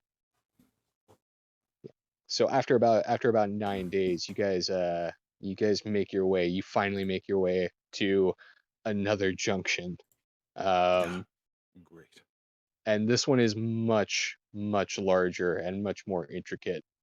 But it's more like a pocket of underground that has many caverns kind of leading off to it. You kind of come to this which you can kind of roll a perception for me, Chavy. 8. It's hard to tell, but this pocket, of air that you found underground, it could be miles large. It's not a tunnel at this point. It's almost like its own underground. I don't even have a word for it.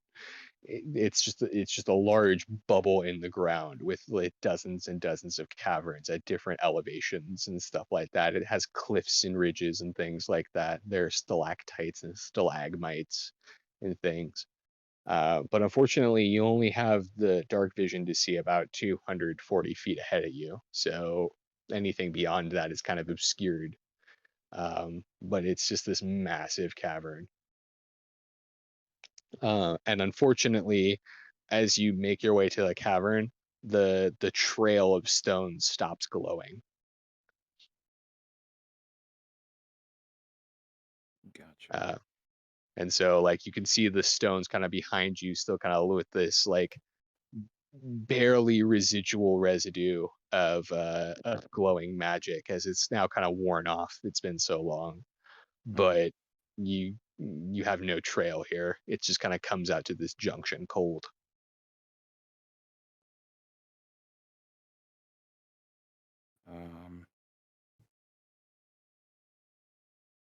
We'll kind of have him continue going northwest-ish,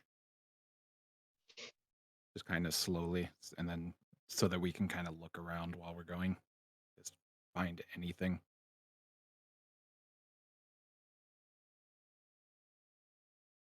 Okay. Uh,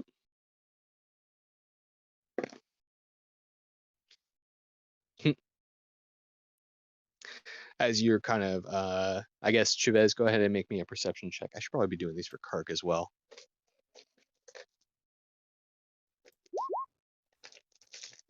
Fine.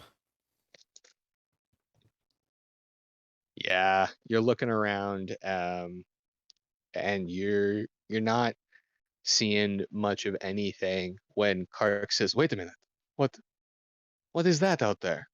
And you kind of focus your attention to what he's looking at, Tyrion, and you see something very odd. Um, just outside of your vision to kind of focus in on it, like just about like 230 feet out from you, you see something kind of fluttering in the distance.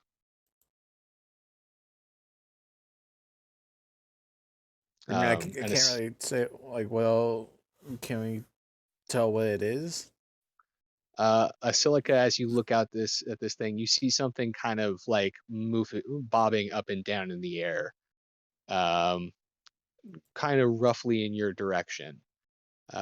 Sort of like a butterfly or like a bobber on the water or something like that. Um, it's about 200 feet out from you and a little bit above you. But then as you kind of focus in on it, Tyrion, you hear the unmistakable screech of a bat. Cool. Magic missile? What? Shit. I don't have a lot I can do. Thankfully, you can't do that until Asilica says it's okay. I know. Well, damn. Like I've got 4 options to do, and one they're all requiring Asilica's approval. Is So- it? Yep. Is it a big? Is it a small bat or is it a large bat? Seeing as how you can see it in the pitch dark from 200 feet, it's probably a big ass bat. I want to get closer to it so that I can see if it is a Fed Orcs and Kenku bat. Okay. Tyrion, roll me a perception check with advantage. Luke, 17. Yep. question. Yep. How long do the shields last? The temp.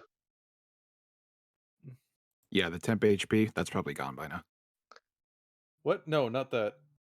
Oh, The no, I shield. know what you're talking about. Yeah. That'll basically like refresh every time you get out of it. So, If I wanted to put up a shield now, how long would that last? as long as you sit in the helm. May I put up a shield, please? Yes, you may. Hang on, let me see. This is still new and fresh and crazy. One arcane charge.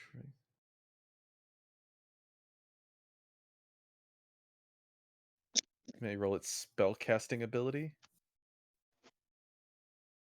As sorry, an action, you can spend one of your own spell slots to cast False Life spell. Oh god, Luke, you're garbled. am I garbled? You were for just a second. Oh, sorry. Yeah, I'll use a spell slot to put up a shield. Okay. Which one of your spell slots are you using? These work on your spell slots, by the way. I only have level 1. Okay, so you're going to use a level spell slot to cast False Life twice. And that will give temp HP to the Trimoctabula. Yep. Nice. Just a precaution. And just to clarify, that is something that the batteries can do anytime after the pilots have issued their orders. So that is something that he can just do. Yep. So we Uh, now have a shield. We have at least something that can take the brunt of an attack if we are to be attacked. Yep. So did you roll for that? Yeah. What would you? So yeah, go ahead and what is False Life? Do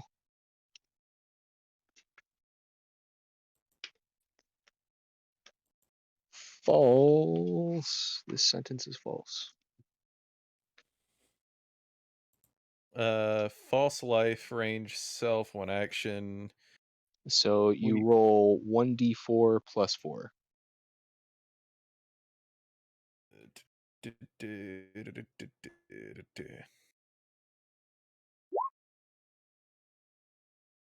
That's a 6.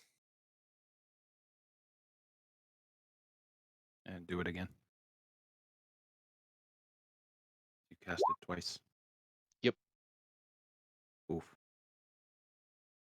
That's a 5. So that's an You have 11. you have 11 temp HP.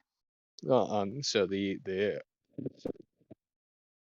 shields of the Trogdila kind of glow a little bit stronger, ready to kind of shore up any kind of attack you might receive.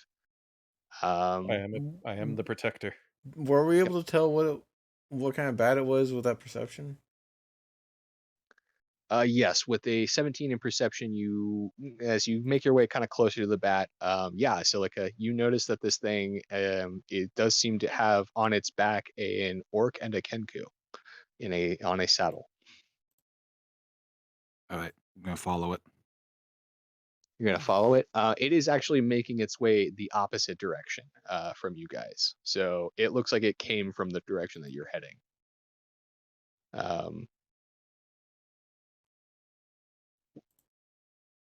Hmm.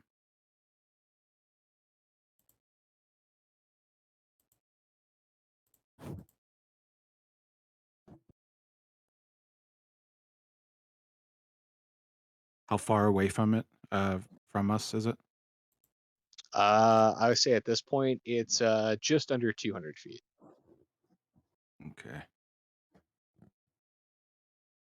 Okay. He's gonna open up the channel to everyone. Guys, I hate to say it, but I think we need to stop and ask for directions. Good, because I'm bored. Unfortunately, you can't say that, but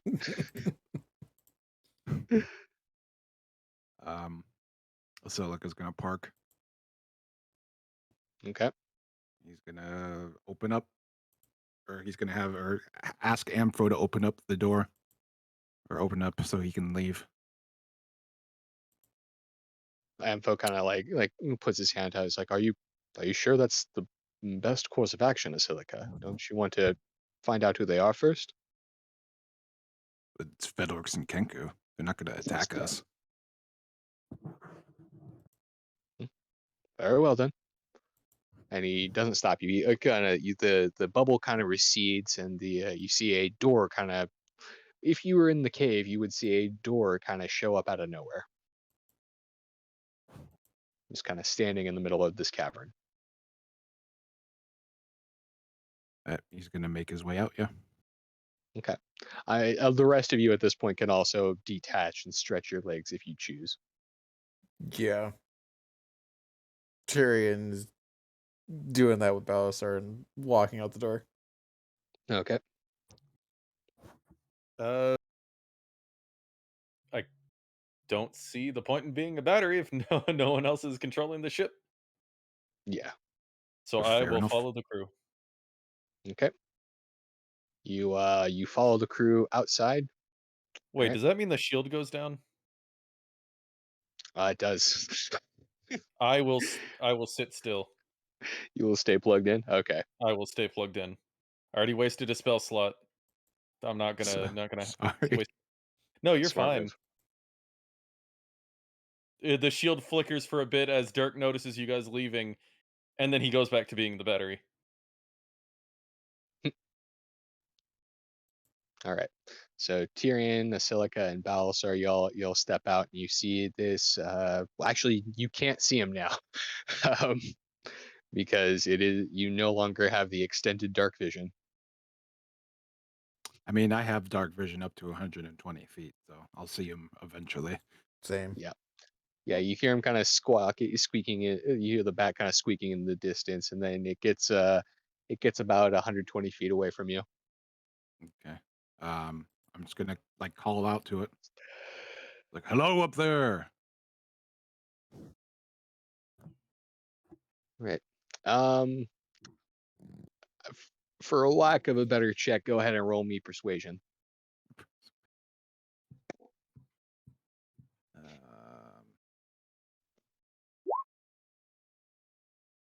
8. 8. Yeah, as you call out, they don't really seem to notice you. And he continues to fly. He's only about 60 feet away at this point, so he's practically on top of you. Oh, fuck's sake! You're just gonna do it telepathically. It's like, "Hello."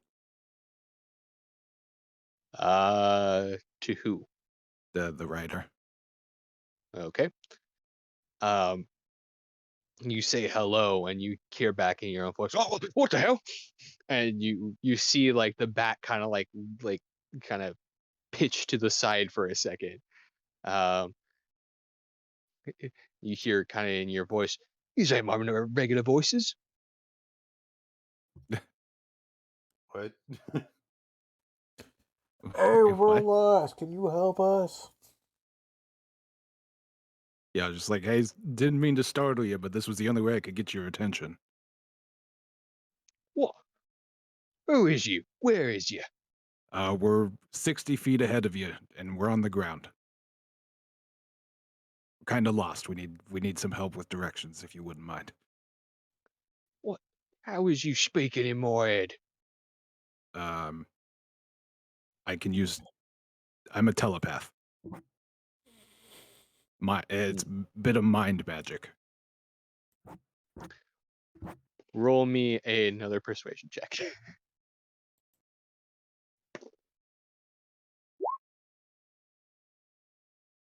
Fuck.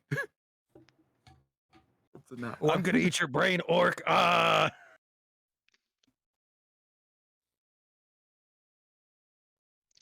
You hear kind of in your head, no one magics himself into my head and gets away with it. Roll initiative. What the God. fuck? All of us? Nope, the two of you that are outside. What the fuck? 14. What the hell? No. Another nat one. Oh no. Oh no no no no no.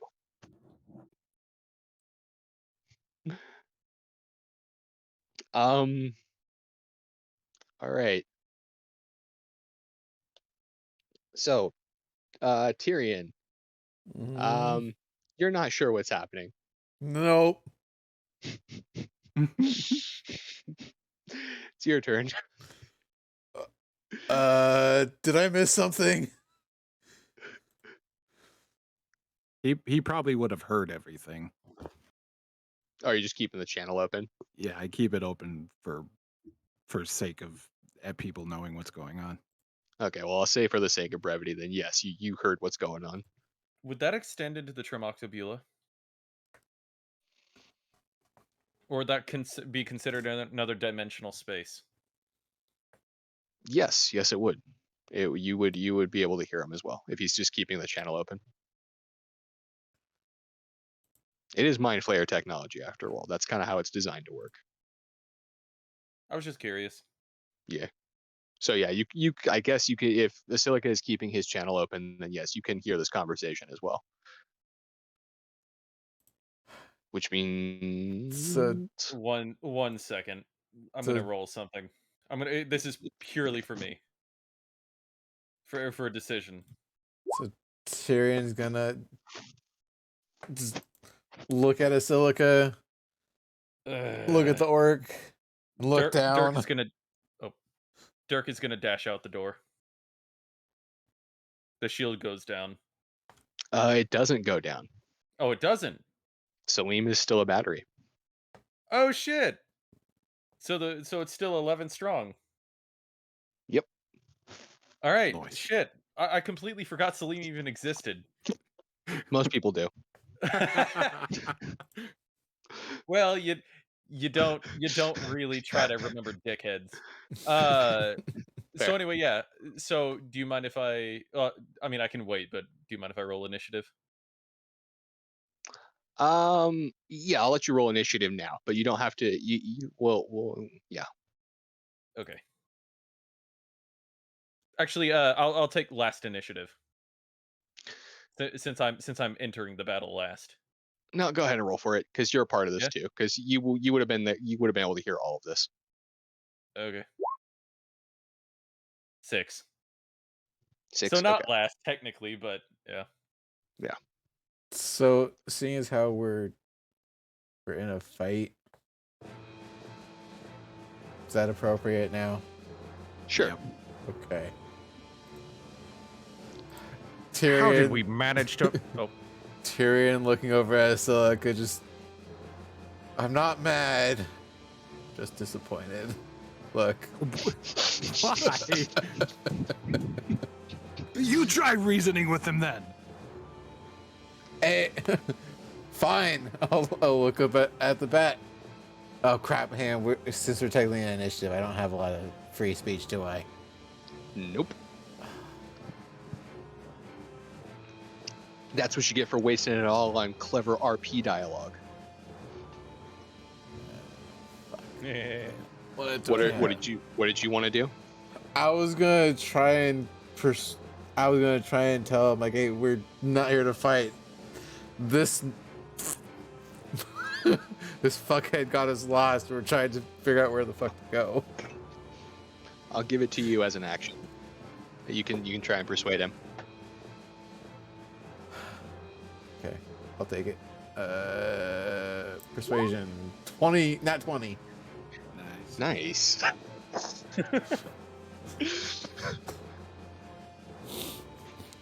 And Now, I'm don't more get me wrong. persuasive than you are. And no, don't pretty get me wrong. I'm always in for a good fight. But I legitimately have no idea what the fuck is going on. Guys, he's learning. Oh my god. He's asking questions first. Wait, what?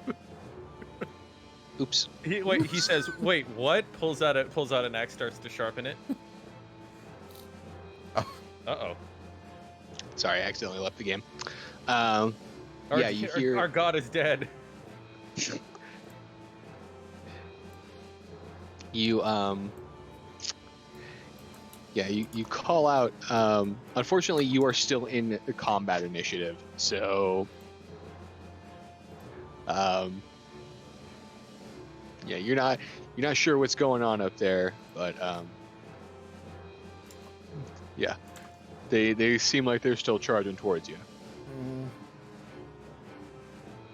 I mean, that's all I could really do.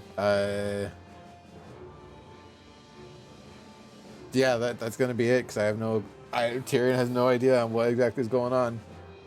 Okay. Balasar sort of looks up at you expectantly. I have, unfortunately, no words to really tell about. Just meh. Stay there. Stay put. He sits down and thinks of himself as a good boy. Sorry, you got garbled. He sits down and thinks of himself as a good boy. Okay. Well, I mean, He is should. is he wrong? Okay. That brings us to Dirk. I'm gonna say with your movement, you make it just outside the door with the rest of the gang. If I were to yell, could the orc hear me? Are we close enough for that? Yeah. Then I was about to accidentally click on Divine Smite. Do you believe in God? No, Do you believe in God? Shit. no, I'm trying to. There was something I wanted to do. Ugh, where is it? Why is it choosing now to be a dick? Sorry, give me a second. Tick tock tock tick. I'm sorry. Is this what I wanted? Divine sense. No, what is it? Oh my god, what is it paladins have? That I have a pool of? Channel Lay on Divinity. hands. Channel divinity. Okay. That's what I wanted. So let's see. Emissary of Peace. You can use your Channel Divinity to augment the presence with divine power. As a bonus action, you grant yourself +5 to Charisma Persuasion checks for the next 10 minutes. I would like to use Channel Divinity and yell out, "We do not mean you any harm. Please, do not cause conflict." Okay. And I will For use Jesus. Persuasion. For Jesus! No.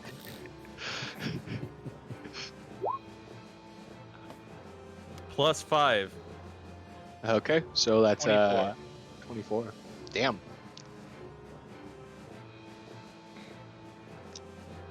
Okay.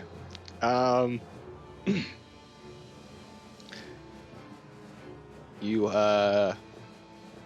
hear the sounds of two orcs kind of mumbling back and forth to each other. And one of them gets a little bit louder. You can't quite make out what they're saying, but it does not appear that you have left combat as they continue to make their way towards you. For Channel Divinity... Oh, there it is. Found it. Never mind. Cool. Yep. there- and for my... Oh, wait. That was my... that was my bonus action and my...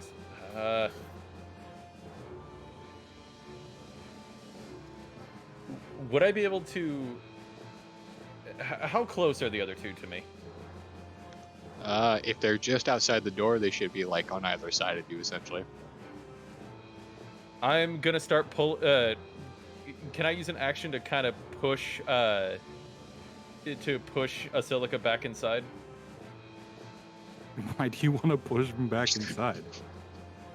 Oh, I don't know. Maybe get back in the fucking Tremoctobula and change size so we don't have to kill these guys. Last I checked, being on the bad side of a fucking interdimensional UPS company just doesn't seem smart to me. All they can see is a door. Oh wait, what? They can't see us? They can see us because we're outside. Yeah. They can't see the Tremoctobula. Well, no. What I'm saying is, I'm trying to push push you inside, like get us to go back in. Not every battle needs to be fighting. It can be with words. I know, and we've tried that twice, and they're still approaching. I We end my still turn. have I got time. nothing. Okay. What I was saying Alright. was, No, it's fine. It's cool. We it will. was more of a tactical retreat to avoid conflict entirely. Well, if that is your turn, that brings us to Asilica.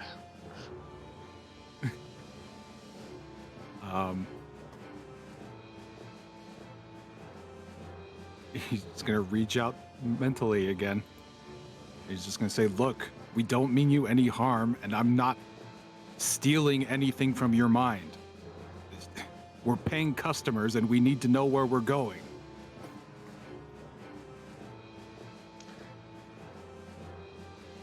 Okay. Roll that persuasion. Persuasion. 12. Okay. They continue to fly towards you, but as you kind of say that out, you hear this loud kind of croak, and they haven't seemed to have changed course or anything like that. Is there anything else you would like to do?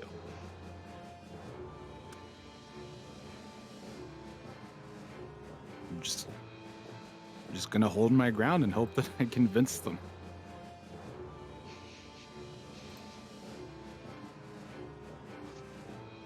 Yeah.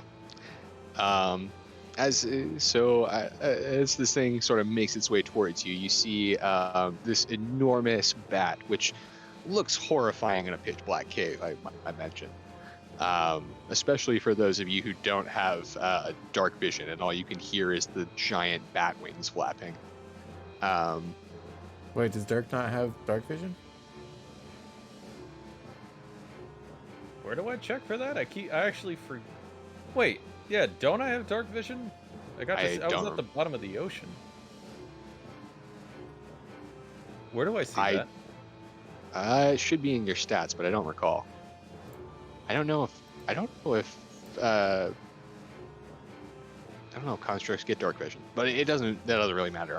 It's for flavor anyway. Okay. But as this bat sort of alights in front of you guys, a good 20 feet or so away from you, you see the form of a just standard raven kenku just sort of hop off the back of this thing, and you see the kind of an orc sort of just crosses arms, and he just sort of sits on top of the bat with a crossbow in either hand. The kenku sort of approaches you, and as he approaches, you hear in an unmistakably orcish voice, you hear, "I would like to apologize for the brashness or any offense my comrade and compatriot might have put towards you. Please accept my sincerest apologies." And he sort of bows. It's okay. I startled him. It makes sense. Dirk just says, "Oh, thank God." Tyrion's gonna look back and forth at both Silica and Dirk and back to Genku. We've been following a trail of purple worm. Have you guys seen it in your travels? Or one come through here recently? I guess in like the last 2 weeks.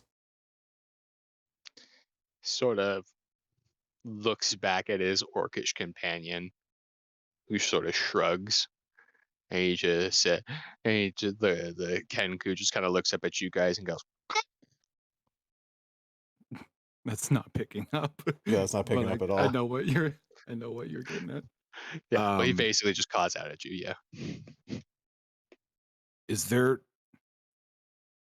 any civilization nearby?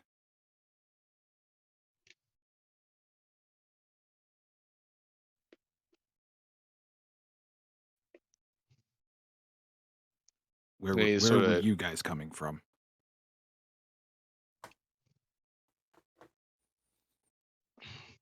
He said, the Kenku sort of waves at you with his kind of taloned hand, and he said, "Welcome to the Kluxenberg Fed Orcs and Kenkus. How may we service you today?"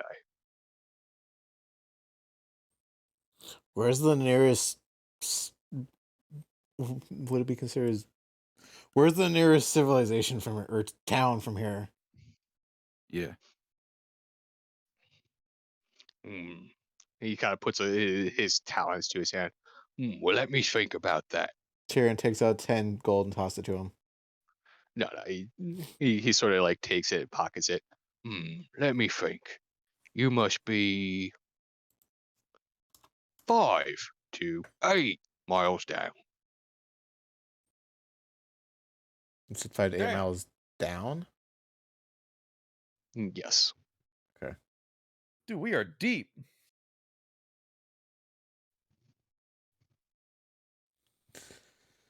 Remember, He he's just sort of- speaking in stolen voice. We have to.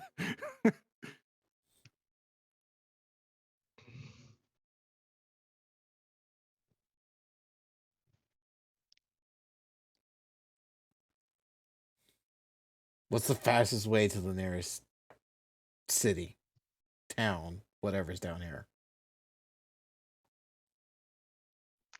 There's no better transportation for your parcels than expedited. And he points to his bat. That's not helpful at all.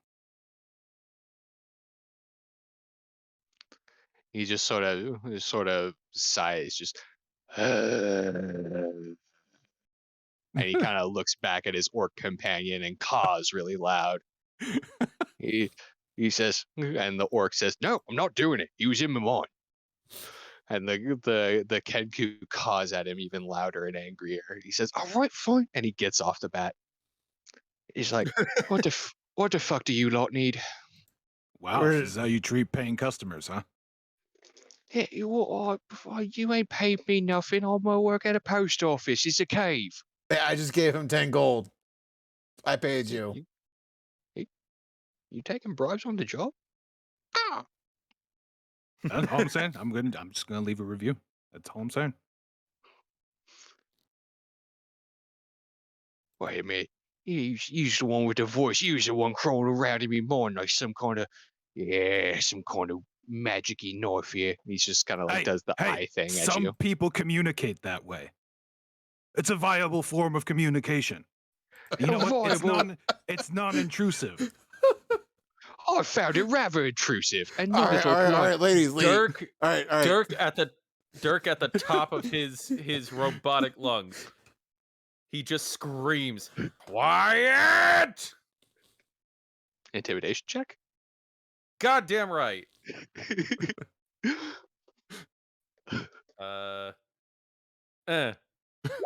Don't fuck me. 15. Can I persuade you to give him advantage because Tyrion was also trying to get him just to stop? No, that'll do it. The And that was Kenku. for everyone. Oh, Yes, so gentlemen, if you wish to fight me on this, please go for it. Oh no! I was going in. I was literally trying to get Silica and the orc to stop. as the cave lights up with the glowing red of Dirk's eyes, the only light in this cavern right now.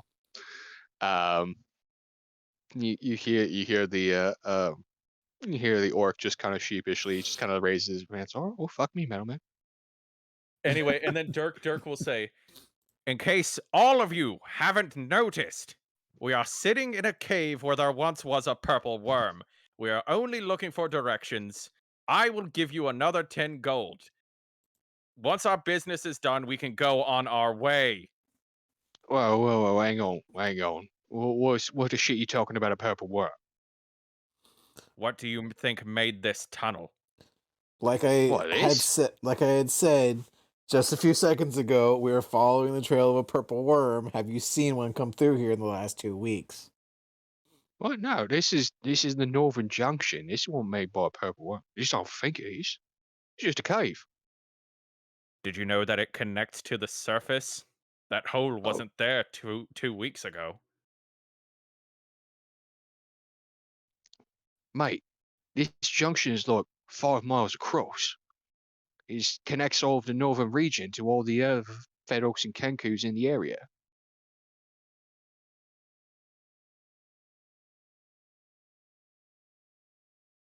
Dirk hangs his head. Okay, what is the You telling closest me- FedEx and Kenku's building in this area? The closest one. Let me think. He kind of looks at it. He looks at his buddy. Map, mate.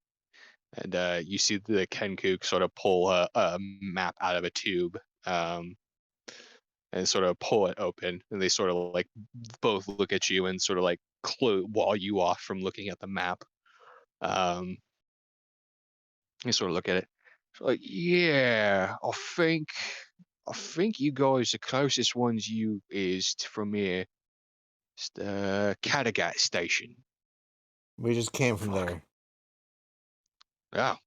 Well, yeah, you're not too far away. I mean, you're about, I don't know, like 5 miles down, and it's like 6 days that way as the bat flies. I don't know. I'm not good with numbers. We're trying to go away from Kattegat. Fucking orcs. I swear. Oh, right. Well, God, I don't know balls. nothing about. I don't know nothing about no purple worm, but if you're trying to get to Kluxenberg, I mean, I could show you the cave we came through. Please. I don't know why Be you. very helpful. I don't know why you need to go to the Feywild though. It's a hokey place it is. Ugh. Dirk perks up and goes, "That's where our other crew is headed, right?" Yeah. Or at least they're heading to the Feywild. You planning on meeting friends in the Feywild? Yeah. Good luck. Does this guy look familiar at all? No. No. Okay. He's just a run of the mill Fed Orcs and Kenku's worker.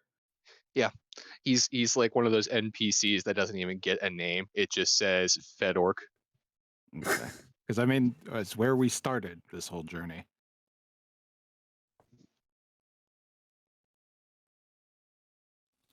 But yeah, if he's just, unimportant enough to not have a name. If we give him a name, does he level up? Guys, don't do the DM thing to me. So, what's his backstory? What are his hopes and dreams? Rocks fall, everyone dies. Shit. Perfect place for it. Joke's on you, I'm eternal. I wonder if the guys are okay. I'm just getting this unmistakable feeling like we're the most important ones now. Right. Okay. Well, What cave Dancy. leads us there? The most direct route, please. Look, I got a couple partials. I could. Yeah, we need to shoot. We need to push out. But I ain't supposed to be there for a few more days. We're making good time. I could at least fly you over to the cave and point you in the direction of Kluxenberg. But I need to warn you: when you come out the other side, don't scare me mates and start talking in the heads and shit. All right? There's enough of that over there in the Feywild. Tyrion's head pans to Asilica. He's just in your mind. Shut up. And he's just like, I will not. You have my word. And The I Kenku apologize just- for doing so. The orc just kind of standing there with his arms crossed still. The Kenku just kind of looking at him, expecting like, fine, I accept your apology. And he sticks his hand out. I will shake his hand. Okay, roll me a strength save. Fuck. A happy conclusion. Yay. 4. You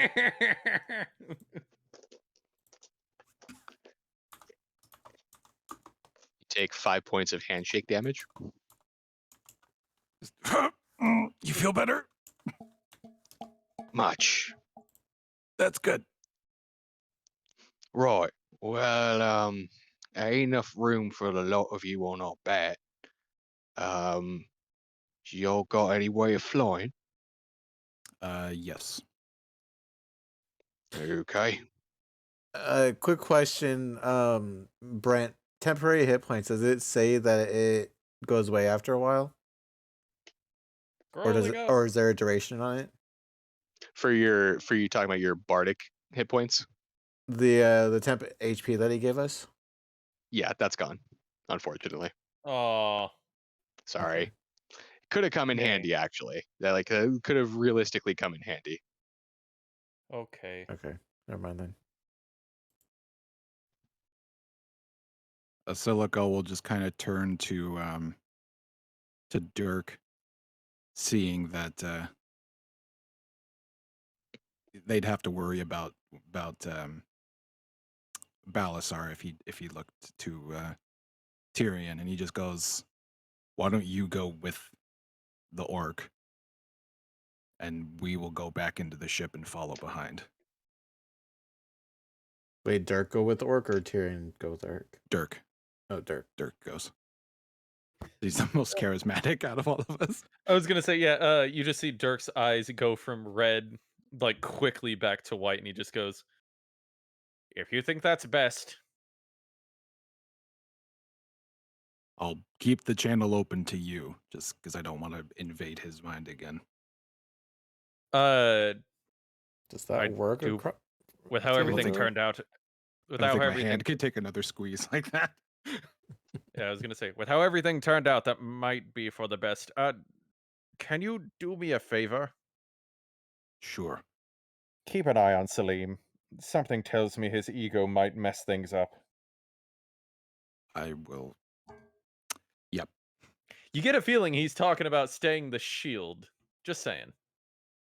An unconscious Salim sneezes. He wakes up, the shield is gone. Damn it. Well then, it looks like this construct is going to fly. I flew today. I'm going to fly today.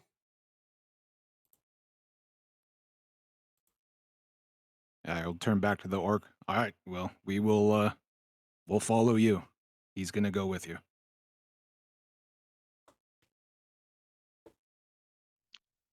The orc just kind of rolls his eyes while the king he says, "We'll be most happy to serve you today," and kind of gives you a small bow.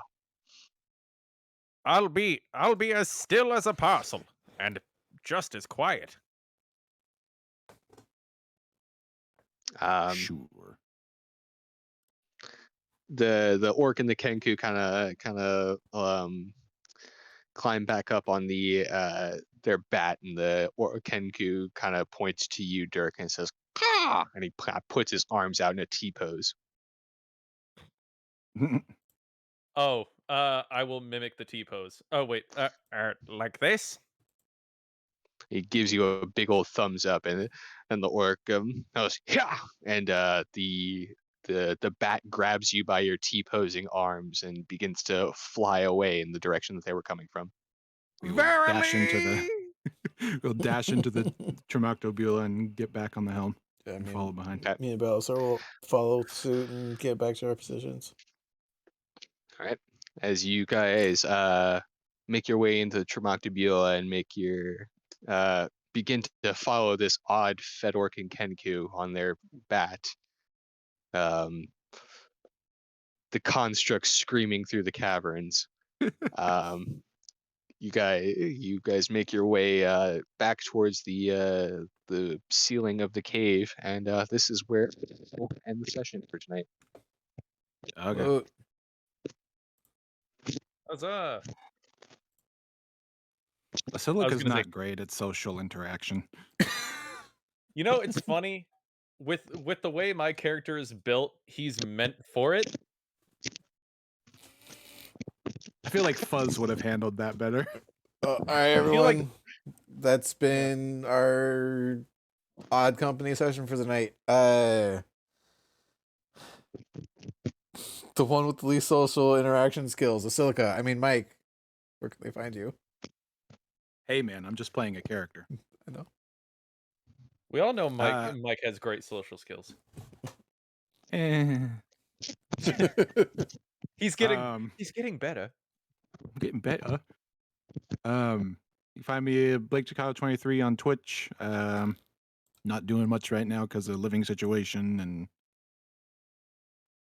stuff like that. But I'll start up eventually. Okay. Brent, where can they find you? When I'm not having to roll intimidation as a goddamn pacifist, you can find me on twitch.tv/Zetimus. Currently in the same kind of living situation, so not exactly able to stream. But as soon as that changes, for the better, hopefully, I will be back to it stronger than ever. Back to you. Luke, where can they find you? You can find me trying to kill the people who save the world on Wolfsbane 1025 on Twitch and YouTube. Yep. And like he said, I'm Wolf. You can find me at those places as well. I'm coming out of hiatus because I need to start doing things again. So I'll try to be streaming a little more often than I have been. If anyone has missed this in the live stream, you catch it in the VOD or on YouTube. It should be going up here shortly. If not, then next weekend, as long as our schedule keeps, we should be doing the Avatar campaign. Other than that, that was gonna do it for tonight, everyone. Thank you for joining us, and have a good night. Bye.